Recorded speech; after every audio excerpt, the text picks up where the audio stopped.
URL for the stream? It does. In fact, actually, we're here with Coffee with Comment. What's up, guys? Yeah, the URL is going to be probably the YouTube URL. Yeah. I would assume, right? So let me see. I just want to throw that on Twitter. Yeah, perfect. Let me open it up right here. Yeah, actually, that's a very good idea. Probably the Okay. What's up, people? Coffee with Comment here. All right, there you go. Yep, dual hand path here. We're going to discuss a little bit about the Sticks Alliance today and some of the YouTube censorship issues, and then possibly get into some of the more current events, political stuff. But yeah, so understandably, most people who are subscribed to both of us, I would assume, came from Sticks. We kind of both have a connection there. Yes. So what got you watching Sticks, and how long ago, if you don't mind me asking? I've only been watching him since the primaries for the U.S. election. He he did a video on why he was dropping Gary Johnson, because I didn't view Trump as like a legitimate candidate at first. Like, I really liked Ben Carson. I followed him for years, although unfortunately, what was he basically sleeping on stage? He didn't do nothing. They didn't give him any questions to where he could demonstrate he had a platform. Right. So, yeah. So, when Trump became a reality, I wanted more information on him because, I wasn't going to back an idiot or a joke. Right. No, of course. So I found Sticks, and I really appreciated his commentary, and I've been following him ever since. I've always been interested in the occult from an academic perspective, not like I'm following it myself, but so viewing his and he's been on YouTube for years, so he's got a ton of backlog on this shit. So yeah, I'm still catching up watching his stuff. I started right around the same time, probably the primaries, and I was more of a Johnson guy myself, so that's kind of what had me gravitate towards Sticks, because he was kind of disavowing Johnson.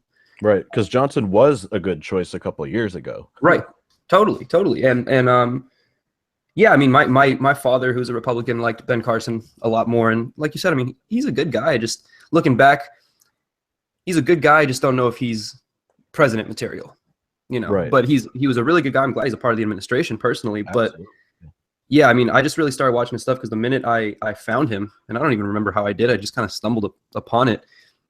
I had this feeling of like, I'm not getting commentary, at this level from anyone else, and I just kind of kept watching it, and here I am today. But yeah, I'm very proud and happy to be a part of the movement, in whatever possible way I can be, because I don't know about you, but the way I view this new conservative movement is very chaotic. It's almost I see many similarities to Keck. We're not very organized, and I think that's a good thing. We all have our own different opinions. We're not homogeneous, much like the progressives try to be, and it kind of backfires on them, in my opinion. Well, it's a good thing until we try to do something. Right. Yeah. So excuse me. I'm involved in some of the MAGA March or Trump rallies here in Philadelphia. Okay. And there's like 3 different groups of people. There's the Philly anti-Antifa. There's a small Philly group for doing rallies and whatever. And there's like more tied to like outside the city organizations, another group. Okay. And so we're going to get together and meet up and try to come up with some solutions. But it's like, yeah, the decentralization is a problem. And it's kind of a problem here on YouTube a little bit because, like, I'm glad we're doing a stream now, but I haven't seen too many other streams from other people, and maybe I just missed it. What are your thoughts on that? Yeah, I mean, I definitely agree. I think more people should, like I was telling you, before we started live streaming, I think more people should stream together. But I also get that people have their own styles of making videos. I've always kind of viewed Sticks as a little bit of a loner, like not in a bad way at all. Just very secluded. And sure, like people like us, we can do these live streams and we have significantly less viewers. But I feel like once it starts if this starts taking off with some of the bigger YouTubers, that could definitely be a factor that starts unifying the decentralized media a little bit. But it's also just a really it's such a weird paradigm, because to me it's like we can't get too organized. If we get too organized, I've done videos on it in the past and it's very vague, but like for some reason I think the chaos and the confusion and the lack of order is kind of working in our favor. Whereas like the progressives and the liberals kind of don't know what to do, don't know what to make of it. I don't know if it's because of the occult knowledge that some of the right has from watching people like Styx, and I don't know, but there's something about it that it just seems like the new conservative movement is better suited to deal with the chaos that is engulfing the world, the United States right now. I would say that we've got all the tech, the tech junkies. We've got Poll, right? We've got friggin' 4chan. Yeah, we got the internet. Really, we've got the young conscientious people, and I don't want to say this word too much, but sheeple. The people that follow just whatever the fuck they're told. Those are the people that are on Tumblr. Those are the people that are going to feminism classes, and all of a sudden they have this conversion experience where they're Muslim, they're I don't know, self-identify as a hand, I don't know what the fuck. But dragon kid or something. Yeah, and that's kind of how they get so homogeneous, because they're united in their crazy. Yeah. We may be united in our autism, but at least we're doing something. Right. No, yeah. No, I'm sorry about that. Go ahead. We're united in our autism, and at least it's positive. Right. Right. And so I've taken maybe a bit of a hand, jumped in and tried to get a little more organization down. I said in one of my last videos, if can have someone go do, collect everyone's Minds handles, collect everyone's VidMe handles, Review the Earth did a video showing how to very easily follow everyone that Styx mentioned by going to his I was Twitter. actually going to comment on that video you made. I'm actually just now privy to the information about that whole Styx Alliance Twitter. I didn't even know that was going on until I saw that video of yours. Oh, well, that's I'm glad I got the information out. But that's the whole thing, right? That there need to be people that are working on the organization aspect, but I think we have a couple issues. So originally, Semi-Agog, Oliver Perrin, great dude, he suggested getting a hashtag going, and I just stuck with it, right? So he suggested hashtag YouTube Alliance. That's what I've been using. Okay. It looks like that's what a lot of other people are using too, if they're doing responses, if they're talking about it. And then he goes and wants to suggest a different brand. I want to get him on a live stream and be like, I think it's too late to try to change the brand. Yeah. In the first week and a half, when people were still trying to gather, maybe there would have been the possibility, but you put out a video the night after, all this starts going big, and say, use hashtag YouTube Alliance. Now everyone's using it. I think it's too late. Or maybe I'm just not clear on what he means by the hashtag G2G or Ghost to Ghost Network. So I really wanted to get him on a live stream, and I don't mean to cut you off, but no, that's fine. Don't worry about it. I wanted to get him on a live stream. I wanted to get 4 or 5 other people, get someone managing the chat, and try to really hash it out and take as long as it took. But we need to have some unity in order to put bigger channels on blast. If we want Stefan Molyneux to say, check this out, there's got to be a lot of people saying it. It's probably not getting their attention. These bigger channels, they've got production they got to worry about. I agree, and I think we have Styx. Not that he's gonna bend over backwards and do anything we want him to, but his ears are definitely lent towards this movement more than these guys, Molyneux and some of these bigger channels. But there really is no reason why we shouldn't be aiming, to try to have our voices heard by even the InfoWars. even by some of the bigger channels here on YouTube, because we are their constituents. When you think about it, Absolutely. if Breitbart really isn't controlled by corporations, if Molyneux isn't controlled by corporations, if InfoWars isn't controlled by corporations, then we are the constituents, and we should have our voices heard, by those people who represent us. And the only way it's going to happen, like you said, is if we kind of come together a bit more. It doesn't necessarily mean we have to, have a fucking website and have to run things by each other all the time, but just a little bit more organization, I think, could go a long way. And that's kind of why I wanted to have 40 ounce on here. Unfortunately, I was unable to get in contact with him, but he did a video saying, we should just have a separate channel for live streams where we talk about all this. That'd be good. We get people in there, rotate them in and out. And I'm like, that's the perfect idea. Because my issue was like, who hosts it on their channel, and if it's everyone's channel, then then it's good. And he also said, we can start getting people on. Like, I'd love to have Milo on. I'm sorry he's kind of like still hiding, after that incident. Yeah, understandably, he's got to do what he's got to do. But definitely, I think we should aim for those bigger guests, because conversely, just like we're their constituents, as far as their news networks go. Because we're their constituents, they should feel not obliged, but I think we should make them feel like they should give back. Milo doesn't need to go to CNN or MSNBC to do an interview. He should be doing interviews with the people who support him, with his actual support base. So, and not that he doesn't. I know he's been on Amazing Atheist's podcast, and that's kind of where the whole controversy originated from, and but really just bringing it back to that decentralized media, because I feel like it's starting to, a lot of these conservative figureheads are starting to inflate their egos, like we were saying earlier. Trump is president now, and everything that Milo did is now, held up on this pedestal, on this spotlight. Given the whole pedophilia thing, we haven't gotten a new scandal to move on to. That's the whole problem. So he's, until something happens. Like the Jorg Sprave thing, I guess, wasn't big enough or shocking enough with the knife and the police vest. Maybe wasn't big enough or shocking enough to be able to remove that shadow over him. Yeah. But going back to the live stream idea, we can start having more people on like that if we're at least as organized as to have like a weekly or bi-weekly, twice a month. Bi-monthly.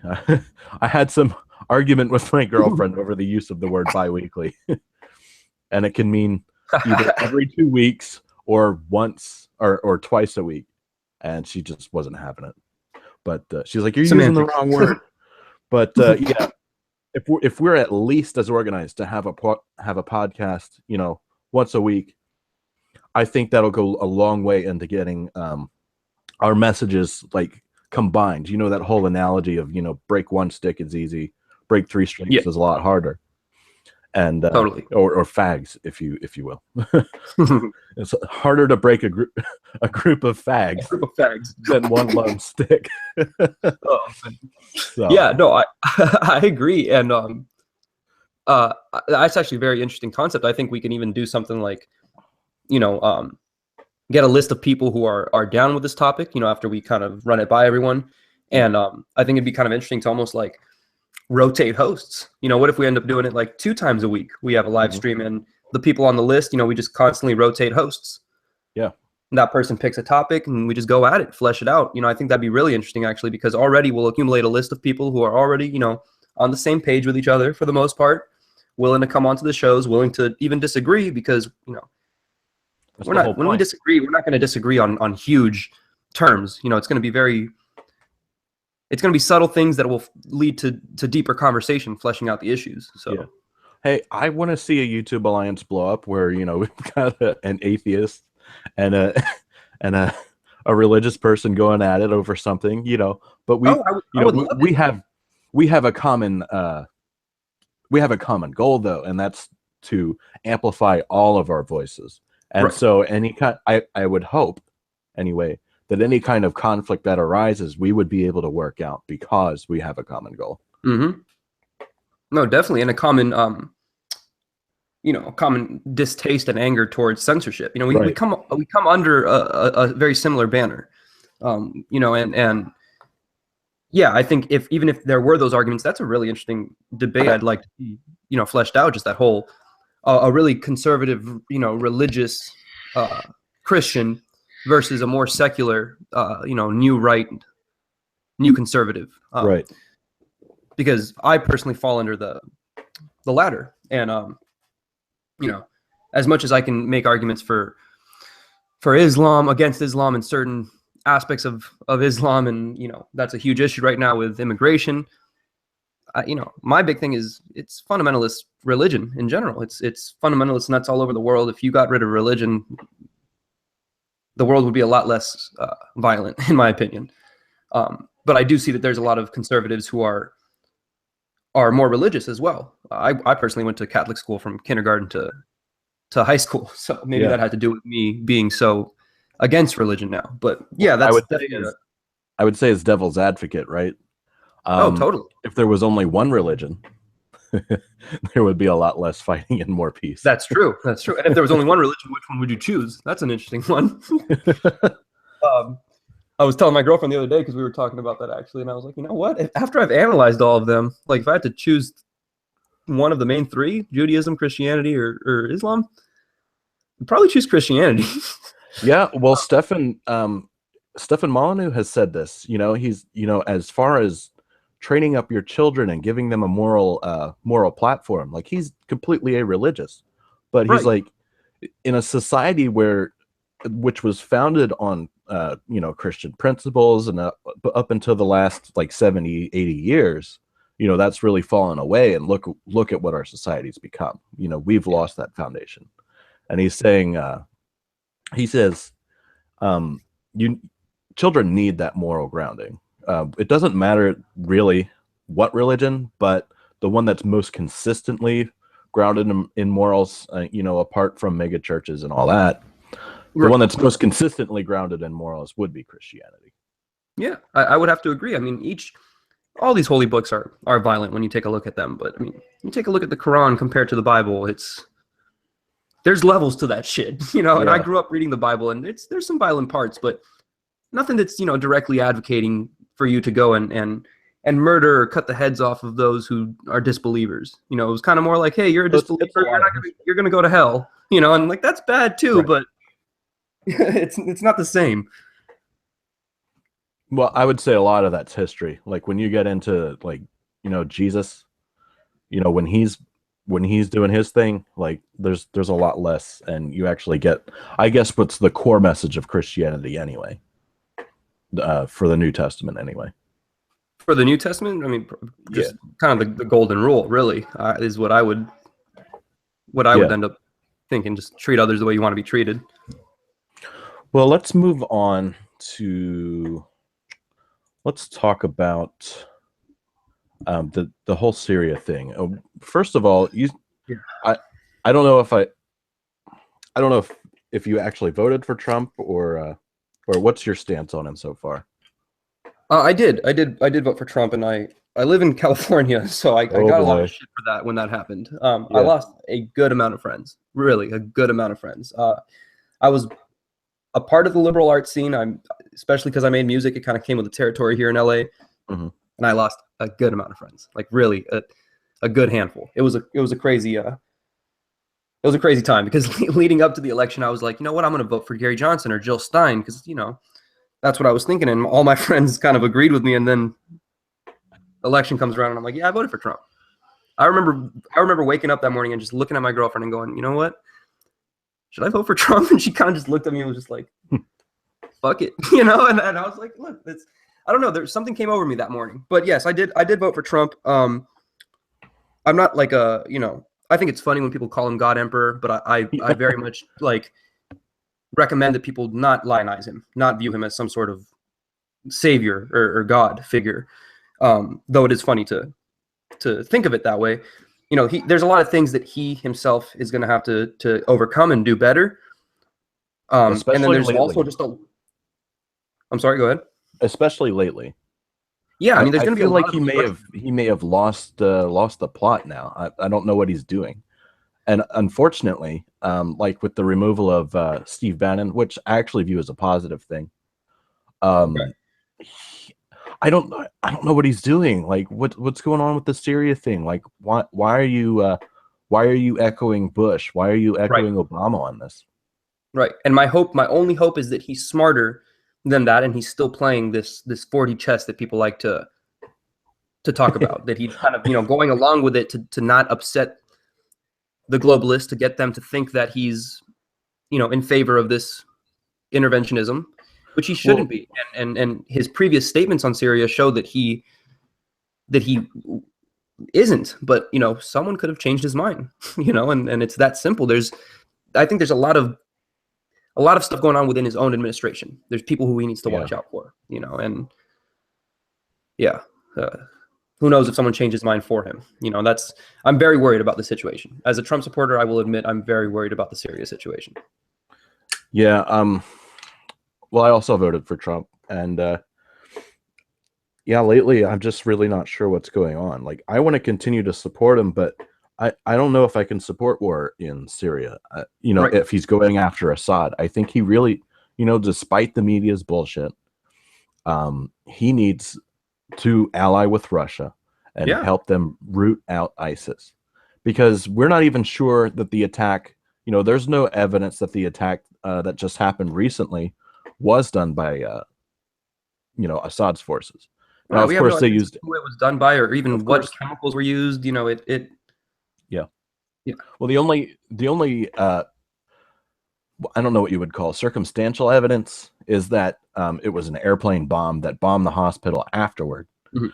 So, as far as we know, ISIS doesn't have airplanes. So that's really the only argument Right. for having been Assad's forces that I've seen. Yeah. I mean, and that's such minute, just very small evidence, so to speak. Because when I look at it, I kind of see it more as like, um, these chemical attacks. There's When something like this happens, there needs to be an investigation done. Yes. Okay, and then we're looking at Trump possibly colluding with Russia, and there's been an ongoing investigation for over 2 months. Right. But they want us to believe that Covered the that day after this extensively. chemical attack happens, they know exactly who the fuck did. Yeah, that's a little weird. Right? I mean, I don't That think it sounds works like that the way. I think there CIA. needs to be more investigation. Like, yeah, I'm sorry Yeah. about that. Yeah, I think there needs to be more investigation. I don't think it's possible at all to know exactly who did it at this point. And I really don't think it was Assad. Yeah, it's really hard to say because you've got all kinds of factions over there. I mean, there's ISIS, there's what, Al Qaeda is still floating around, right? Totally, yeah. And If it could have even been like, I'm not pointing fingers, could even be like a Ukraine or Crimea false flag, because well, totally. Anyone who's against the United States and wants to see them pulled into war could have, not even against the United States. Anyone who's against the Trump administration. That's kind of what scares me. They could have organized this again. And I also want to point out, when I say false flag, or when we're saying that, that doesn't mean that people didn't get bombed with a chemical. That Right. just means that the story that they're putting out into the mainstream media is not. It's the half truth. yeah, the It's not the full truth. interpretation of the events may not be correct. Correct. Yeah, exactly. Because I just don't buy that there was HD cameras there when the event happened. I mean, Yeah. I get it's the 21st century and there's more accessibility to that type of stuff, but dude, these people just got bombed with a lethal chemical weapon, and this dude's just filming with his HD camera. He doesn't want to help people. He doesn't I don't know. It just Walking around, breathing the air. yeah, it seems so strange. And again, there's. I hope that Trump it can play it smarter. I hope that he sees what is going on and someone possibly may be able to, possibly be trying to manipulate him. He should look into it more rather than just, coming out and saying, we need to take action against Assad and Syria because. Right. Well, Yeah, I think really, the problem is, kind of like, the amount of effort it takes for me to do a video, right? It's like 5, maybe 6 hours, to get all the, the correct information. Now, Trump, what's he going to do? Is he going to use the internet to find out about classified information? The intelligence community doesn't have his back. exactly. He wants to make a decision. He has to go off of his advisors, and obviously he can't trust some of them. He had to get rid of Steve Bannon. Mm-hmm. Um, I don't know, What do you I don't understand why he picked Steve Bannon. But I didn't know much about him before, other than Breitbart editor, and the left hates Mhm. Breitbart. So I was like, okay, whatever. But he's like, don't get me wrong, I like Alex Jones, but I don't know if I'd want to have him advising me. Right? No, And that's totally. kind of how I see Steve Bannon. Yeah. He's got his agenda, he's got his view of certain things, and I don't know that I, I would probably want someone a little more central.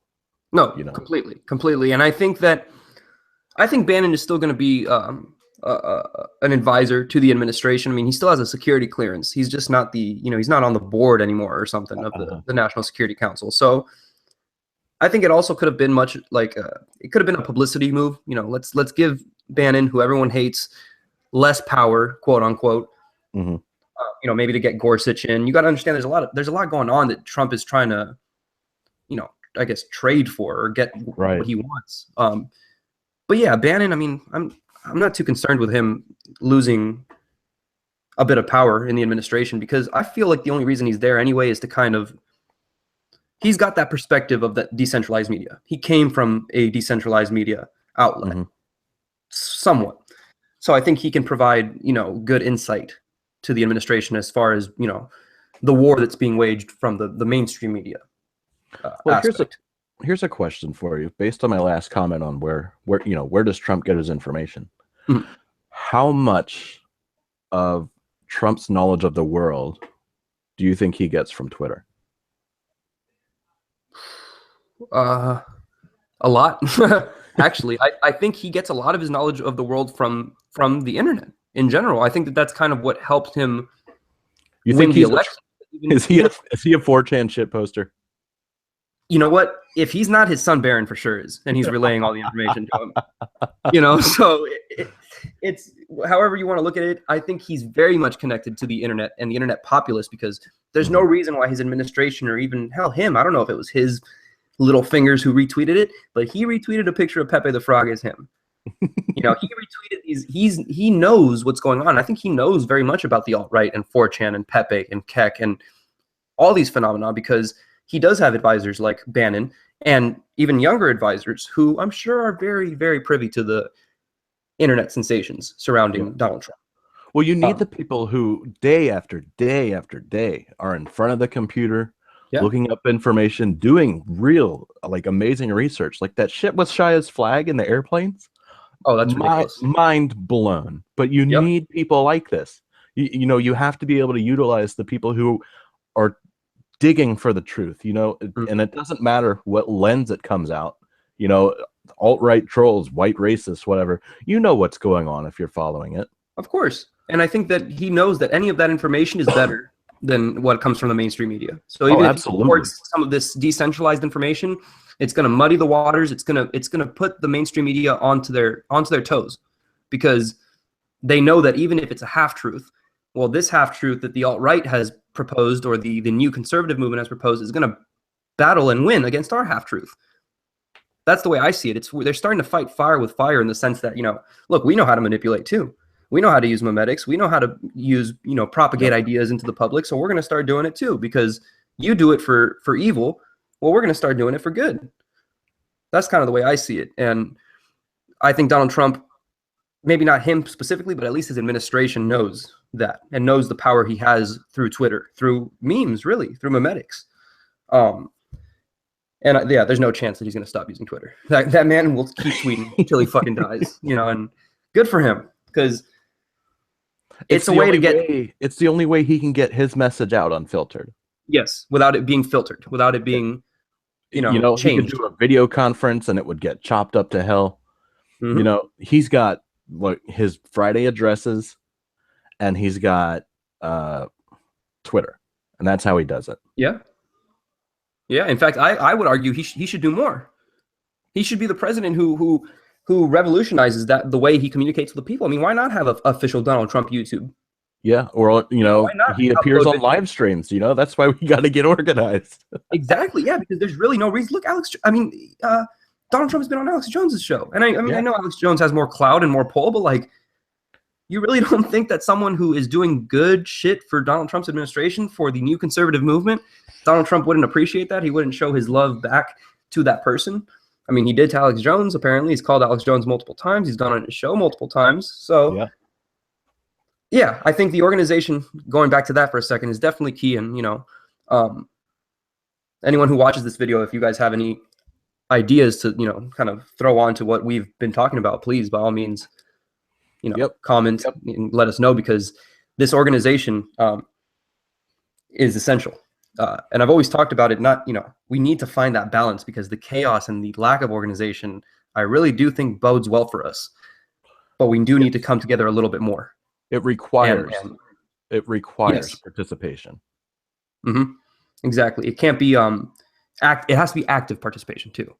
You know, it's different when you go onto 4chan and you laugh, you know, and you scroll a couple pages and you laugh and you think it's funny and you enjoy it. That's different than, you know, this new wave of people we're seeing now come onto YouTube and become content creators and start putting their ideas out there. I love it. I think it's amazing, because you don't need to be, you know, I even have a lot of friends who were like intimidated by the YouTube content creators they'd watch, Sticks being one of them. And it's like, you don't need to be, man. Anything that you say is going to be better than the mainstream media, because you're not out here lying to people. Yeah, you're not trying to lie to people. You got to find even a format that works for you. Like your format is completely different than mine. Yeah, like, yeah. I think yours is more kind of like a Sargon of Akkad format. And I mean, I don't know if you like him or not. I'm like, no, I love him. Yeah, I'm like halfway with him. I agree with him on some things and disagree with others, but that's that more edited style format. I can't do that. I don't. It makes me frustrated sitting down and trying to do it. So for me, I'm just kind of like, you know what? I'm just going to throw my camera on, turn it on, and just start filming. And it works for me because that's how I feel most natural. And I'm sure for you, you feel most natural editing stuff and compiling things together. And it's just how people do things, you know. And that brings out the best in their own work when they do what makes them feel the most comfortable. Yeah, I'm a you know, I say this all the time. I'm a tech guy, but I'm also, you know, studying freaking hard science. You know, it's not, you can't just walk into a room and like talk about it. You've got to have papers, you've got to have diagrams, and that just fits in with my style. You know, I currently still looking for work. So you know, I'm searching for like project coordinator roles where I'm going through documents, editing them, you know, pulling information together. That's just what I do best. Right. And everyone has that personal style. For me, I kind of, when I try to script things, or when I try to like write down notes and go off a piece of paper, I come off more unnatural. So for me, you know, I prefer to just record a video 2-3 times until I get it right off the dome, because that's kind of just the way, I feel like I connect to people better. But, you know, because of that, I had mentioned it to you, you know, through message. It's so subtle, but it really is a way of creating art too. You know, the way you edit your videos is an artistic process. It is creative, to the point where, you know, I've been kind of having this, I don't want to say revolution, but kind of a change in the way I look at art. You know, especially coming from like the liberal art scene for half my life. I'm now just starting to realize like everything they do is so fake. Everything they do is just so for aesthetic, for the image. There's no message. There's no purpose. And then I look at the stuff you do, and it's very refreshing. Like from an artistic standpoint, one might say, well, this painting that this liberal did is a lot more creative than what you do. But I'm starting to kind of have this change of perspective where I'm like, well, yeah, it might be more creative, but it's literally nothing. It's just a bunch of shapes. You know what I'm saying? Like, it doesn't mean anything. At least what Coffee with Comment does, you know, there's an artistic formula to how he edits and what videos he puts, you know, after what video he just played. And this whole formula, it's more creative than people want to give it, you know, give credit where it's due, I guess I should say. And I guess if you I really appreciate that. And I guess if you look at like the artistic process as a whole, you know, there's concept, there's design, there's iteration. And like my girlfriend says, like you've gotten a lot better, because she's kind of loath to watch my videos. She's voted for not Trump, and doesn't really agree with most of what I've got to say, but Right. she's like, you're really getting better. Your flow's a lot better. Your content's more interesting. And I watch. She's not playing Candy Crush while she watches my videos anymore, which it's big. It's There you go. important to me. There you go. Yeah, I kind of found the same thing with my girlfriend. I mean, my girlfriend, interestingly enough, she's a permanent resident, so she couldn't vote.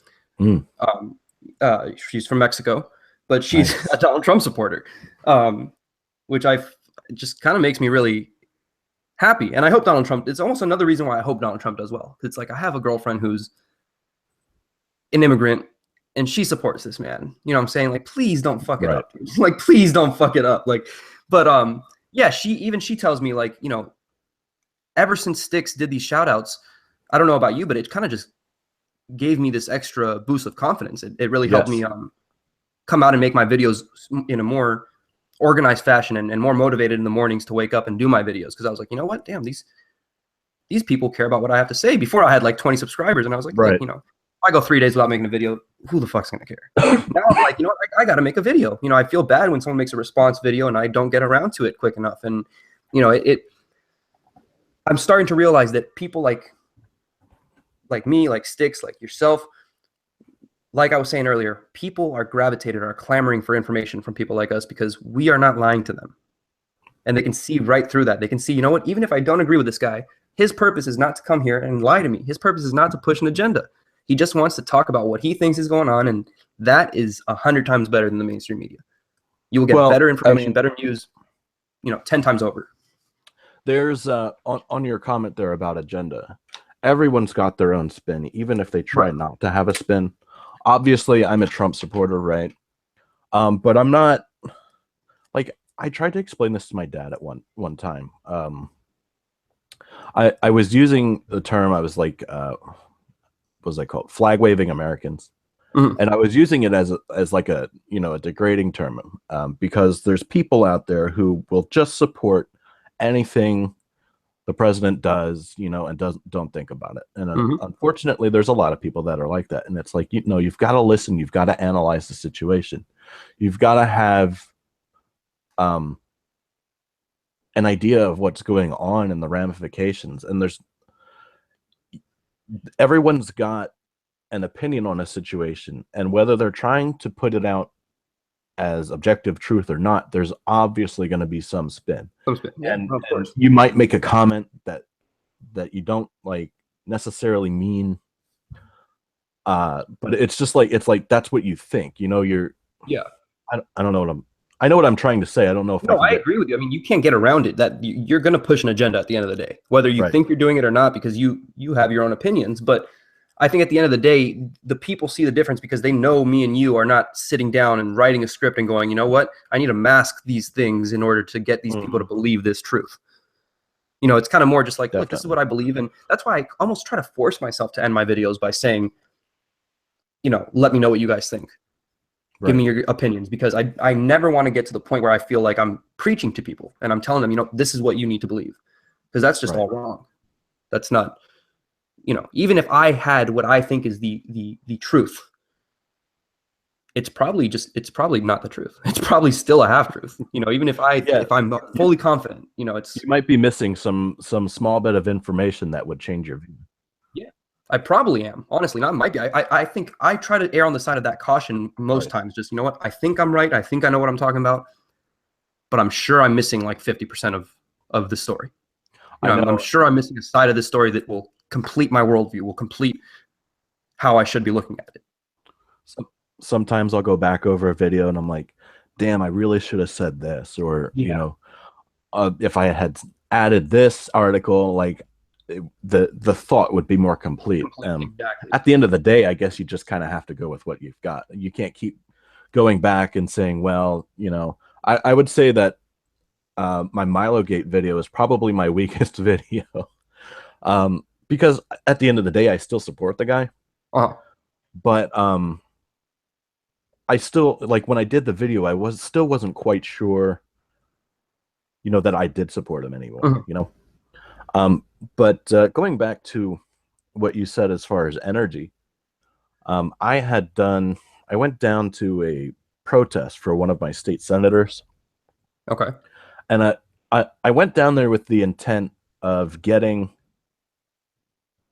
like interviews that I could put on, what's your deal with this guy? Why are you down here Hmm. protesting in front of his office? What's your most important issue?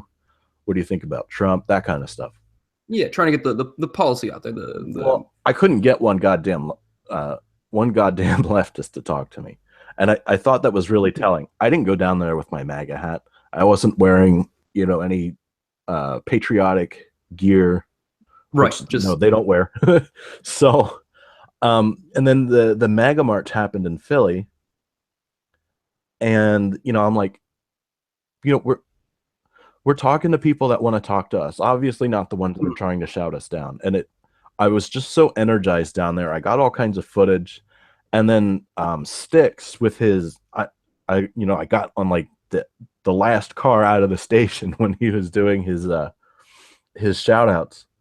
And those events I think it's really kicked me into high gear as well. I did yeah. 25 videos in March. Like that's that's almost a video a day. Yeah, And I know that's sometimes it was 2 videos a day, but it's a lot of yeah. goddamn work. Ever since Sticks did the shout outs, I try to upload at least 2 a day. I know I'm gonna have my off days, but like, Yeah. I try to. And at the same time, like I told you, I try to keep things natural. So if there's a new story I see and in my head, I'm just like, you know what, I either don't know enough about it, or I don't think it's necessary, or I just don't want to cover it. I won't cover it, because I try not to spread myself too thin. I just try to cover what I know I'm going to be able to make a good video on, and go from there. Because at the end of the day, I feel like a lot of YouTubers feel like they need to cover every single topic, when they see it, so that they can get that widest reach to their audience. But Right. I'd rather just have a more specialized audience. I'd rather have whoever likes the videos that I make. I'm not trying to be someone's their all-time source for news, because I don't have all. I think you can't sit there in front of the camera 24 hours a day and talk Right. about this, talk about that. Yeah, no, and it kind of applies like to how I function with my music. I know musicians who they'd rather record everything themselves because of, again, ego. And I'm more the type of guy where it's like, if I'm writing the song and I need a trumpet, just hypothetical, I need some sort of instrument, I'm going to go out and find the person who plays that instrument to record it, instead of trying to record it myself. Because I'd rather have things be perfect. And I feel like that's kind of how it is with YouTube content creators. If I don't know how to discuss, an issue, or I don't know all that there is to know about that issue, I'd rather refer my viewers to another person.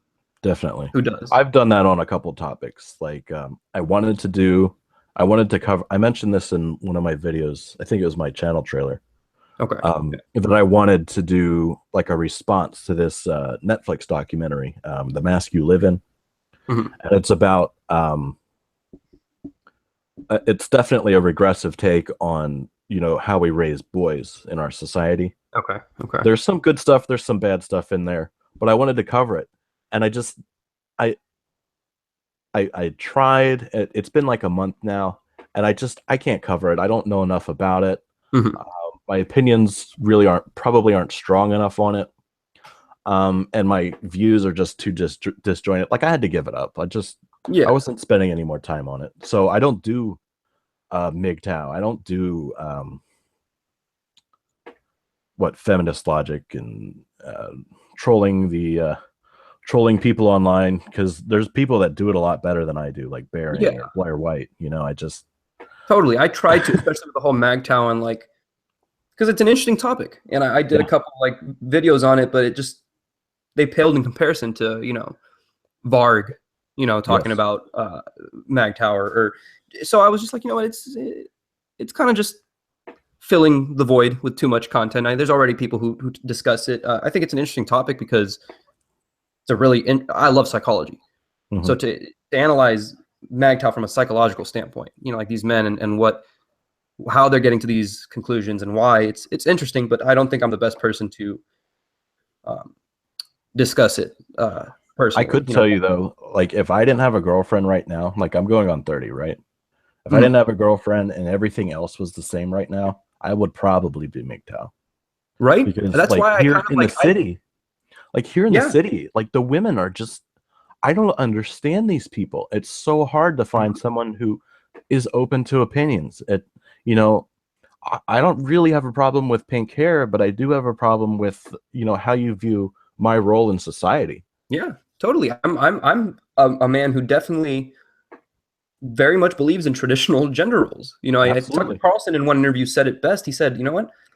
I'm not going to treat women the same way I treat men because I have a wife and 4 daughters. Yeah. And I know that I treat women differently than I treat men because they're different. I'm not going to go up to a woman and treat her like I would treat a man because I need to protect women." And I think that that's a part of society that people are forgetting about. They want to act like women are men, and they're not. Yeah, I mean, if you think working's depressing for women, you should think about how working's depressing for men. Seriously. It's part of their natural instinct to say, all right, I've got to have money, I've got to be able to take care of my family. I have to be the one hunting. Mm-hmm. And then, if you want kids, you need someone who's going to support you on that front, because you're spending 8-9 hours at work. You got to commute between the two places. You got to cover the bills. Get home, the You bills, the house, you got to unwind, so you can get up and do it again the next day. Exactly. You don't need to come home to having someone else who's got to unwind because they also had a rough day at the office. No, I'm sorry, no guy really wants to hear about your day at the office. No, really, it sounds horribly sexist, but they don't. You know why? Because they don't want to fucking hear about their day at the office. When they get home from the office, they're done hearing about the office. So it's like, it's fucking done. Just drop it. But yeah, I used to come home, I wouldn't even drink coffee because I just wanted to be away from that whole environment. Yeah, and it just reminded you of it, huh? The coffee. No, well, I feel you. Yeah. I've had times when I've been working like food industry, and I would have to go in early because I would bake, for example, at like bakeries and stuff like that. And I would drink coffee, and I love coffee. That's kind of why I asked you that question the other day. I drink espresso every morning. And it made me hate coffee to the point where I just stopped drinking it for a while because it reminded me of having to wake up at 3 in the fucking morning and go bake and yeah. So working is tough even when you're not in a relationship because you got to support yourself, and then there's a relationship involved and it's extra support and there's extra, that's why especially masculinity. Styx does a really good video on postmodern masculinity versus traditional masculinity. And yes, man, how things have changed. It's postmodern masculinity is so much more homoerotic and it's just very strange. Men go to the gym, real sweaty, take their shirts off, no hair. Yeah. Pump weights together. Where back in the day it was, I'm gonna get drunk. I got long hair. I'm gonna get into a duel with someone. If I get the chance to stab you, I'm going to. Stack all of the guys that I was with at the MAGA March here in Philly, next to some of the Antifa people. Like, these guys have muscles, that. Yeah, because the little Antifa people running around in their hoods, hoodies. I mean, I don't know the last time some of these guys bench pressed. No offense, but I see some of them, and some of them are girls. Yeah, I don't know if you've seen this. Some of them, they put their women in the front lines. Mm-hmm. And I'm like, why are you doing that? I mean, you put a mask on them, they're going to get hit, and then you hit them, and then they take their mask off, and they're like, well, I'm a woman. You just hit a woman. And it's just like, I do want to say it's fine to have women in the workplace, but if you're planning on starting a family, like, you really need to think about the fact that your career is going to be on hiatus. Right. Especially if you're into someone who, that out on the dating scene, right? There's women who just want a man, right? Mm-hmm. They want someone who's, a little burly, maybe a little scruffy, willing to get the job done kind of person. But I don't know if there's a lot of those people here that, I don't smoke pot. I used to, but I don't like being like put out. Right. Like, I like being, I'm the man, I've got to make sure the door's locked at night. Mm-hmm. I have to, if there's a sound outside, I got to go check it out. If there's a freaking bug on the wall, I have to kill it. That sound could be a fucking raccoon, or it could be a murder. And if it's a murder, you got to go down there and you got to give your life. Especially where I'm at here in Philly, man. That's the way it is. And I feel like a lot of women, especially women involved with feminism, don't view it that way. They don't view the stressors that men have to go through. Again, I I respect men's rights, and I think there's a lot of aspects of men's rights that need to be talked about. But women just don't want to look at it at all. They just, like, no, we have it horrible. We got it extremely shitty, and men, they got it perfectly fine. And that's hardly the case. I mean, statistically, and I know you've probably heard it because, Milo talks about it. Tons of these conservatives talk about it, but men get raped more when you account for prison. Men get assaulted more on the streets than women do. It's just the stats, more workplace accidents and workplace deaths, more higher suicide rates. Did you see that the Red Pill documentary? Oh, I haven't. I still need to. No, I've been meaning to do it. For anyone out there, I think it's $4 to rent it on YouTube. You've got it for 48 hours, right? You can watch it. Yeah. Watch it twice. And it goes over those statistics, which is why I'm mentioning it. Like, if you're out there, you're listening to this, you need to go watch that documentary. And I don't want to say, no, I'm just not gonna say that. But it's very important that if you need counter narrative stats and information, it's all there. Okay. Yeah, definitely. I'll leave a link in the description to the YouTube link for that then, because I've had multiple people tell me that it's worth watching. I need to get around to doing it. But yeah, just feminism really is deteriorating home life. Well, they're right in the sense that they want to elevate women into positions above men. And I'm sorry, you just don't have the cojones to do it. Yep. You're biologically not equipped to deal with, the threat. You're not equipped to deal with the stress. You're equipped to deal with a different kind of stress, a different kind of threat. If you're, in fact, that's the stress. Yeah. It's the caring, nurturing nature that you need to be able to just accept it. What is this? And that's what we should respect. I feel like women have this idea that, like, men, that's somehow misogynistic. But me as a man, I try to remind women and other men that, we should honor that in women. They do that better than us. Right. We cannot nurture a child like a woman can nurture a child. And that should be honored in a woman. That's respect. That's not, I'm not trying to be disrespectful by saying that, and it takes both approaches. Right. Yeah. And when you're raising a kid, especially, when you're going back to that whole, like, you don't want both the people coming home having to be tired from being at the office. Yeah. At that point, what happens is you're not raising a child. You're taking care of them like you're taking care of a dog. You're feeding them and you're putting clothes on them. You're not raising them. And I think that's a problem with many children in society nowadays.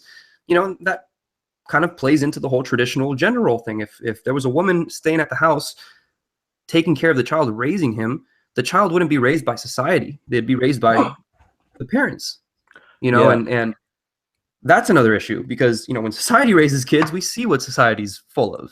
Or at least it occurs to me that's how you get the split in the generation that we see today, right? So your dad's not at home, your mom's not at home. You're either at home with a nanny or at daycare, right? Yeah. So what do you do as a kid, right? When you're separated from your parents or your parents come home, they're too tired to deal with your shit. You're probably sitting on the computer, right? So are you on Tumblr? Are you on 4chan or YouTube? What are you doing with your time? And that, like my youngest brother, I constantly compare him to the character in the original Wonka, Charlie and the Chocolate Factory, Mike TV. All he does, watch TV, watch YouTube, watch movies. That's it. Yeah. Don't get me wrong, I love it, but I mean, there is a limit that you've got to set on that kind of activity. Oh, but totally. I think it really shapes the generation to where you're used to going out and searching for content that's in your interest. And that can only be a boon to people who, when these people do get red pilled and they do notice what's going on, they'll have content like ours to say, okay, well, here's an opinion on what's going on. Here's a similar opinion on what's going on. Here's a counter opinion. Here's more information. Right. And it takes a collective like this YouTube Alliance to be able to provide that range of experience and knowledge, views from different countries even. Like, I really love Red Planet. I wish he'd do more English content. But yeah, that's really all I had to say about Well, that. no, I agree. Just in general, just I mean, the nuances that people probably don't even analyze. I mean, this is so healthy for the movement. You know, I don't know you. If we may just remind anyone watching, like I've never Yeah, met you before in my life. You're a complete stranger to me, except in the sense that you're a part of this Sticks Alliance and that I agree with some of your political opinions and I love your content. That type of interaction, I think, almost forces openness. yeah, You know what I'm saying? Like I can't come and do this live stream with you or anyone else for that matter if I'm just going to be a fucking asshole and tell you that you're wrong about everything you say. Which, yeah. by I the would way, have hung so up a far long time ago. I No, haven't but we're having disagreed with fun anything. here. Yeah, but I haven't disagreed with anything that you said. I'm just saying hypothetically, you know, it when you do these live streams, it really forces you to like, you know what? I need to share ideas. We need to share ideas. We need to be sponges in a sense and take in those ideas and then you individually you think about you know how you're going to come to a conclusion given that information.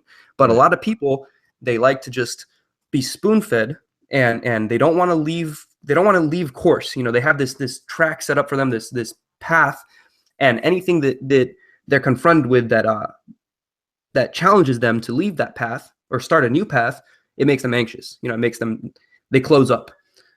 Yeah, well, And they get used to. So let me talk about a little bit of a an effect here. of course, If you are in, all right, let me start over. People that play video games, right? Um, there's hooks in like mobile games, that complete that. God damn it! Why am I stuttering over this? Listen, no, don't worry if about you it. play like say Candy Crush, right? You get Yeah, you're talking about like the ways that they get you to spend money, yeah, like the dopamine, the reward pathways in your brain. right? The, I have. I'm going to say this a little quietly so they don't hear me. I've got SJW regressive roommates, right? Okay. I've got trans allies. I've got a trans guy here myself. You know that I'm not me. There's a trans guy that lives here, Right. and what do they do when they get home? They turn on the TV. They're watching Colbert. They're watching Amy Schumer. They're watching fucking Trevor Noah. And I'm like, Yeah. I don't understand what you're constantly surrounding yourselves in this echo chamber of like they're not even trying to give you information. They're trying to put out an idea, the mainstream narrative of the information, Yeah. and then make you laugh about it so that you accept it, so And that you and expect cement it in your brain. Just yeah, you're expecting that reward from the ridicule of Mhm. our side is trying to accomplish. And it's hard to escape from when you set your brain up to expect reward Right. from ridiculing these things. Like dopamine addiction in your brain is almost as bad as coke addiction. You really Oh, miss that instant hit when it's not there anymore. That's how games like Candy Crush and shit get you to spend all kinds of money on their game. oh, Because you're like, oh, I was winning, I was doing so good. Yeah, let's keep winning. Bye. yep. Here's $5. Here's $10. That's how this shit And, works. And the it just feels regressive real media does comfortable. the same thing. Yeah, and it's really uncomfortable to break out of that. Exactly. Yeah. It feels more comfortable to just stay doing it. Even if you come to the conclusion in your own brain that holy shit, maybe I should stop doing whatever it is that I'm doing. If you've been doing it for long enough, you won't want to stop. Yeah. You You'll feel have to get comfortable in that. extremely disillusioned in Mhm. order to be able to even think about leaving. Like, I used to play World of Warcraft, right? I played it for like 3 years straight. And I would play it at work because I was doing security at the time. Mhm. I was going to school, I was doing my work or whatever. But when I wasn't doing that, you better bet your ass I was on World of Warcraft. Yeah. And I loved it until I got completely disillusioned. I'm like, wait a minute, what am I doing here? What the fuck am I doing? I'm Exactly. doing the exact same thing over and over again. 3 nights a week, my group gets together and we either accomplish something or not. Right. And at the end of the day, it doesn't matter because I'm just getting a new version of a chest piece or a necklace that I already fucking have. Yeah. And it just doesn't make sense for me to continue to do this. But you need you need that kind of disillusionment on the other side for them to be able to start looking for something else to do. When I quit playing WoW, I started watching the news more. I started reading more. I think people need to read and, you know, try to get an idea of what's going on in the world. You know, I basically was living in Azeroth for 3 years. I didn't give a shit about what was going on in the world. I feel it. And then pulled you out. I mean, was there a certain event that pulled you out, or was it kind of just, you know, you stopped playing World of Warcraft and then kind of filled that void with? Well, I got tired of doing the same shit over and over again in World of Warcraft. Right. And I was like, well, I guess I need to catch up on what's going on out here now. Yeah. I guess when I quit playing, that's when I decided to go back to college, actually. Okay. Which yeah, I mean, actually turned out to kind of not be a good decision, but here I am. There you go. I mean, yeah, I think it's healthy every now and then to take that break, but I feel you. I mean, years, like there was a good year and a half, 2 years that I just kept playing Xbox and PS4, and I've always been into politics since like my freshman year of high school. So it's kind of been a blessing and a curse. Like there's definitely times that I've been intaking too much politics and I just need a break. And recently, leading up to the Sticks shoutouts, I was playing like 7 hours of GTA online, like every day. Every day. No, there's definitely room for doing that. Like I told you last night, like I just took a break because what'd you play? Video after video after video. Well, I actually played a game that I can upload later, Mega Man Battle Network. Okay. I love the series, right? It's on Game Boy Advance. And I mean, if you want to see a take on surfing the internet, this game, you control Mega Man in the game, right? But he like lives in a cell phone like device, and you can plug it into different like appliances and toys and shit, and get online and go and fight and destroy viruses and stuff.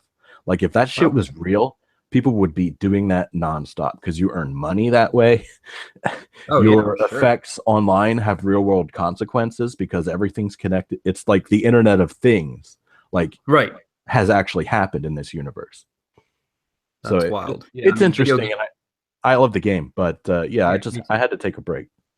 Yeah, they draw you in. They really do, and especially in a time like right now when politics are just so crazy. When that first night I got onto GTA and just started like making hundreds of thousands of dollars just robbing banks and shit, I was like, you know what?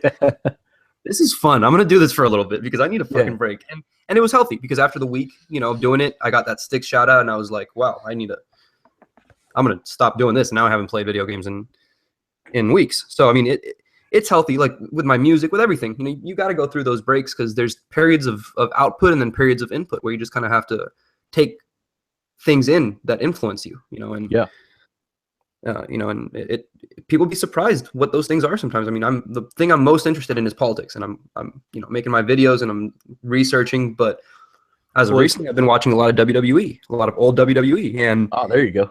You know, even that is spawned me to make my Trump's WWE personality video because I was like, holy shit, I found a synchronicity here. You know, I found a similarity, and it's nice to just step away for a minute because clearly, as you can tell, I can't escape the politics. I'll be watching WWE and I'm just like, oh, fuck, like I got to make a political video now about WWE. And the politics these days, though, is all encompassing, and it really is a battle for our civilization.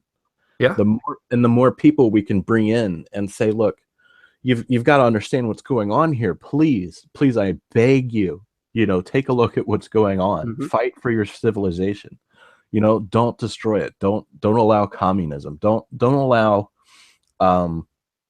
people to be lazy, because at the end of the day, that's what communism's all about. Or what is it? Universal basic income?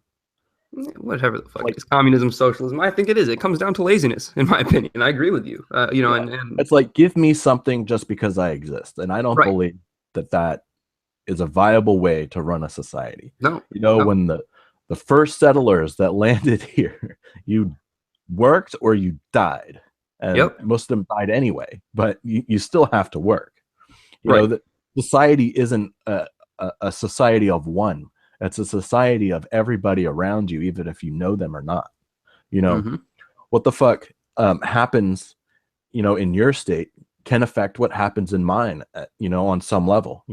I would love for pot to be legalized, so people would stop going to jail who are otherwise, fine in society. They Right. work. They just want to, cut loose, like, playing a video game, except they'd rather smoke.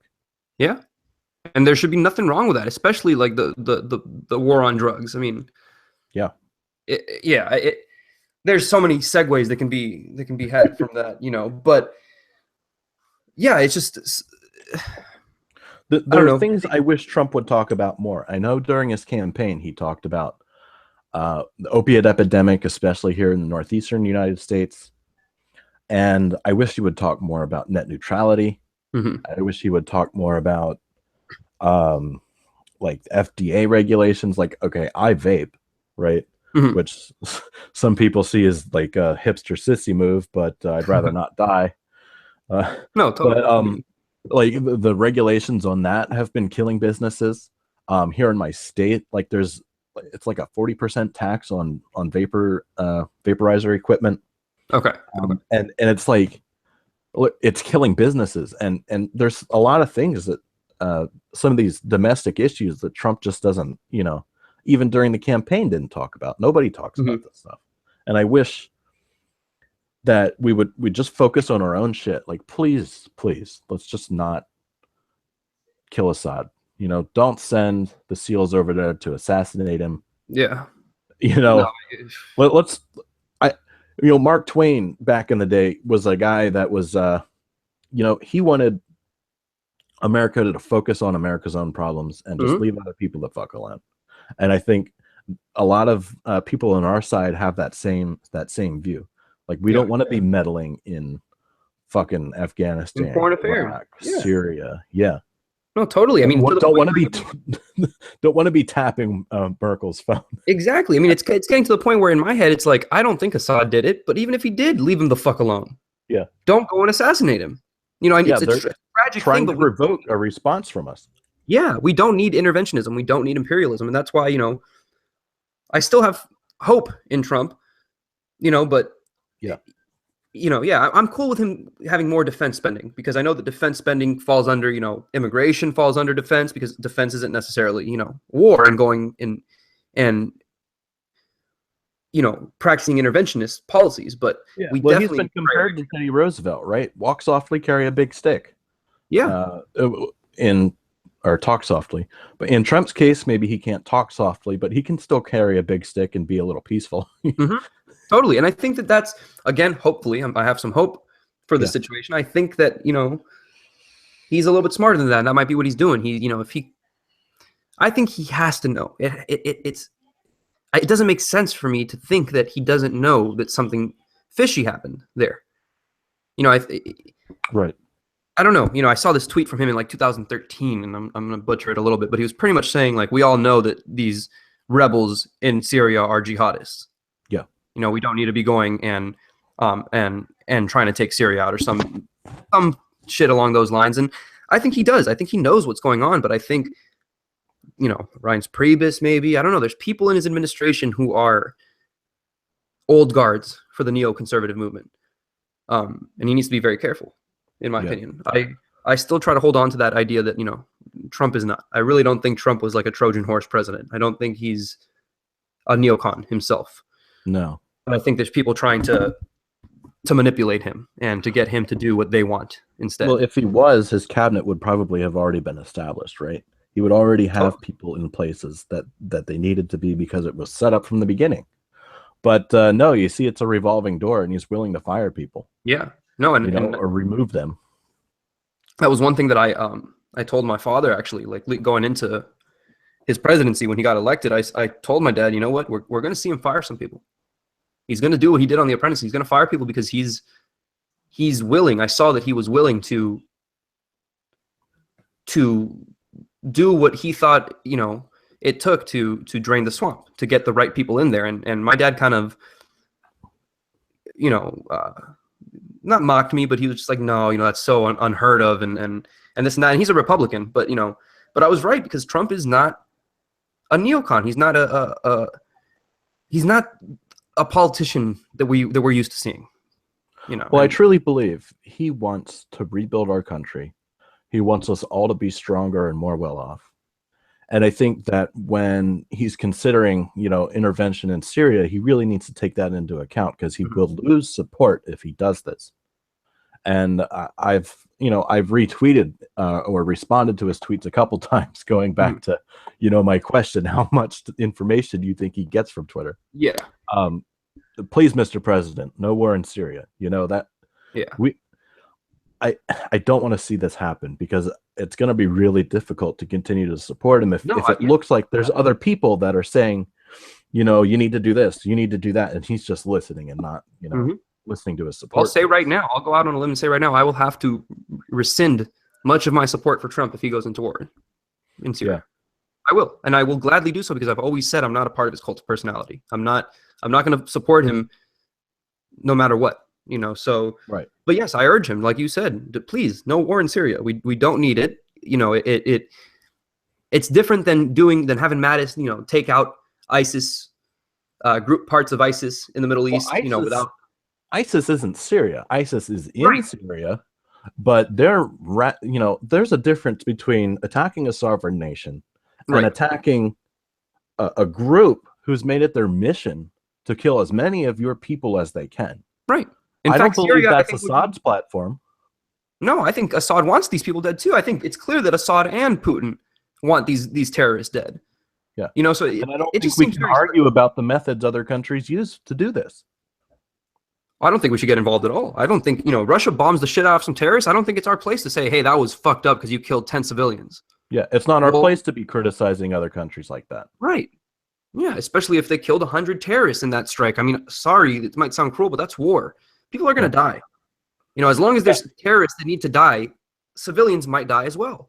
It's us versus them, and that's why we absolutely have to get this immigration hiatus into place because they're going to keep killing each other over there. They're going to keep killing terrorists over there. They're going to keep radicalizing people because of the war, because it's not being resolved.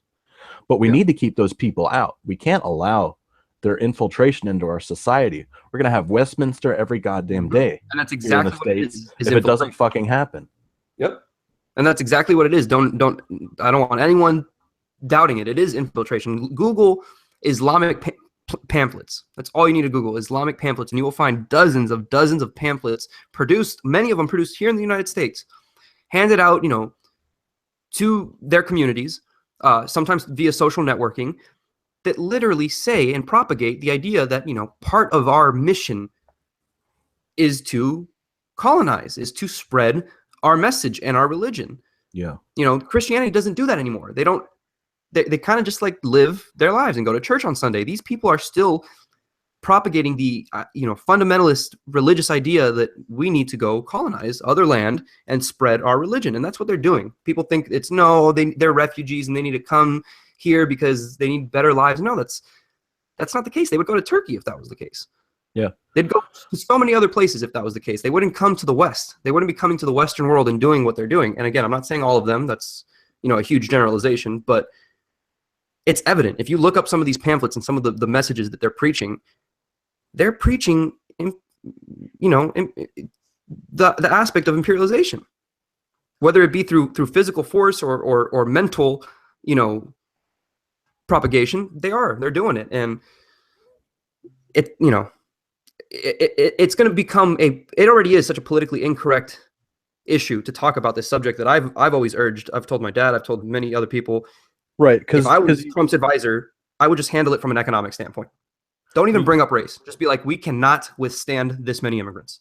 Point blank, period. That's because you fall on one side of the issue, right? And so ultimately people are going to, they've made it so they don't have to think anymore, right?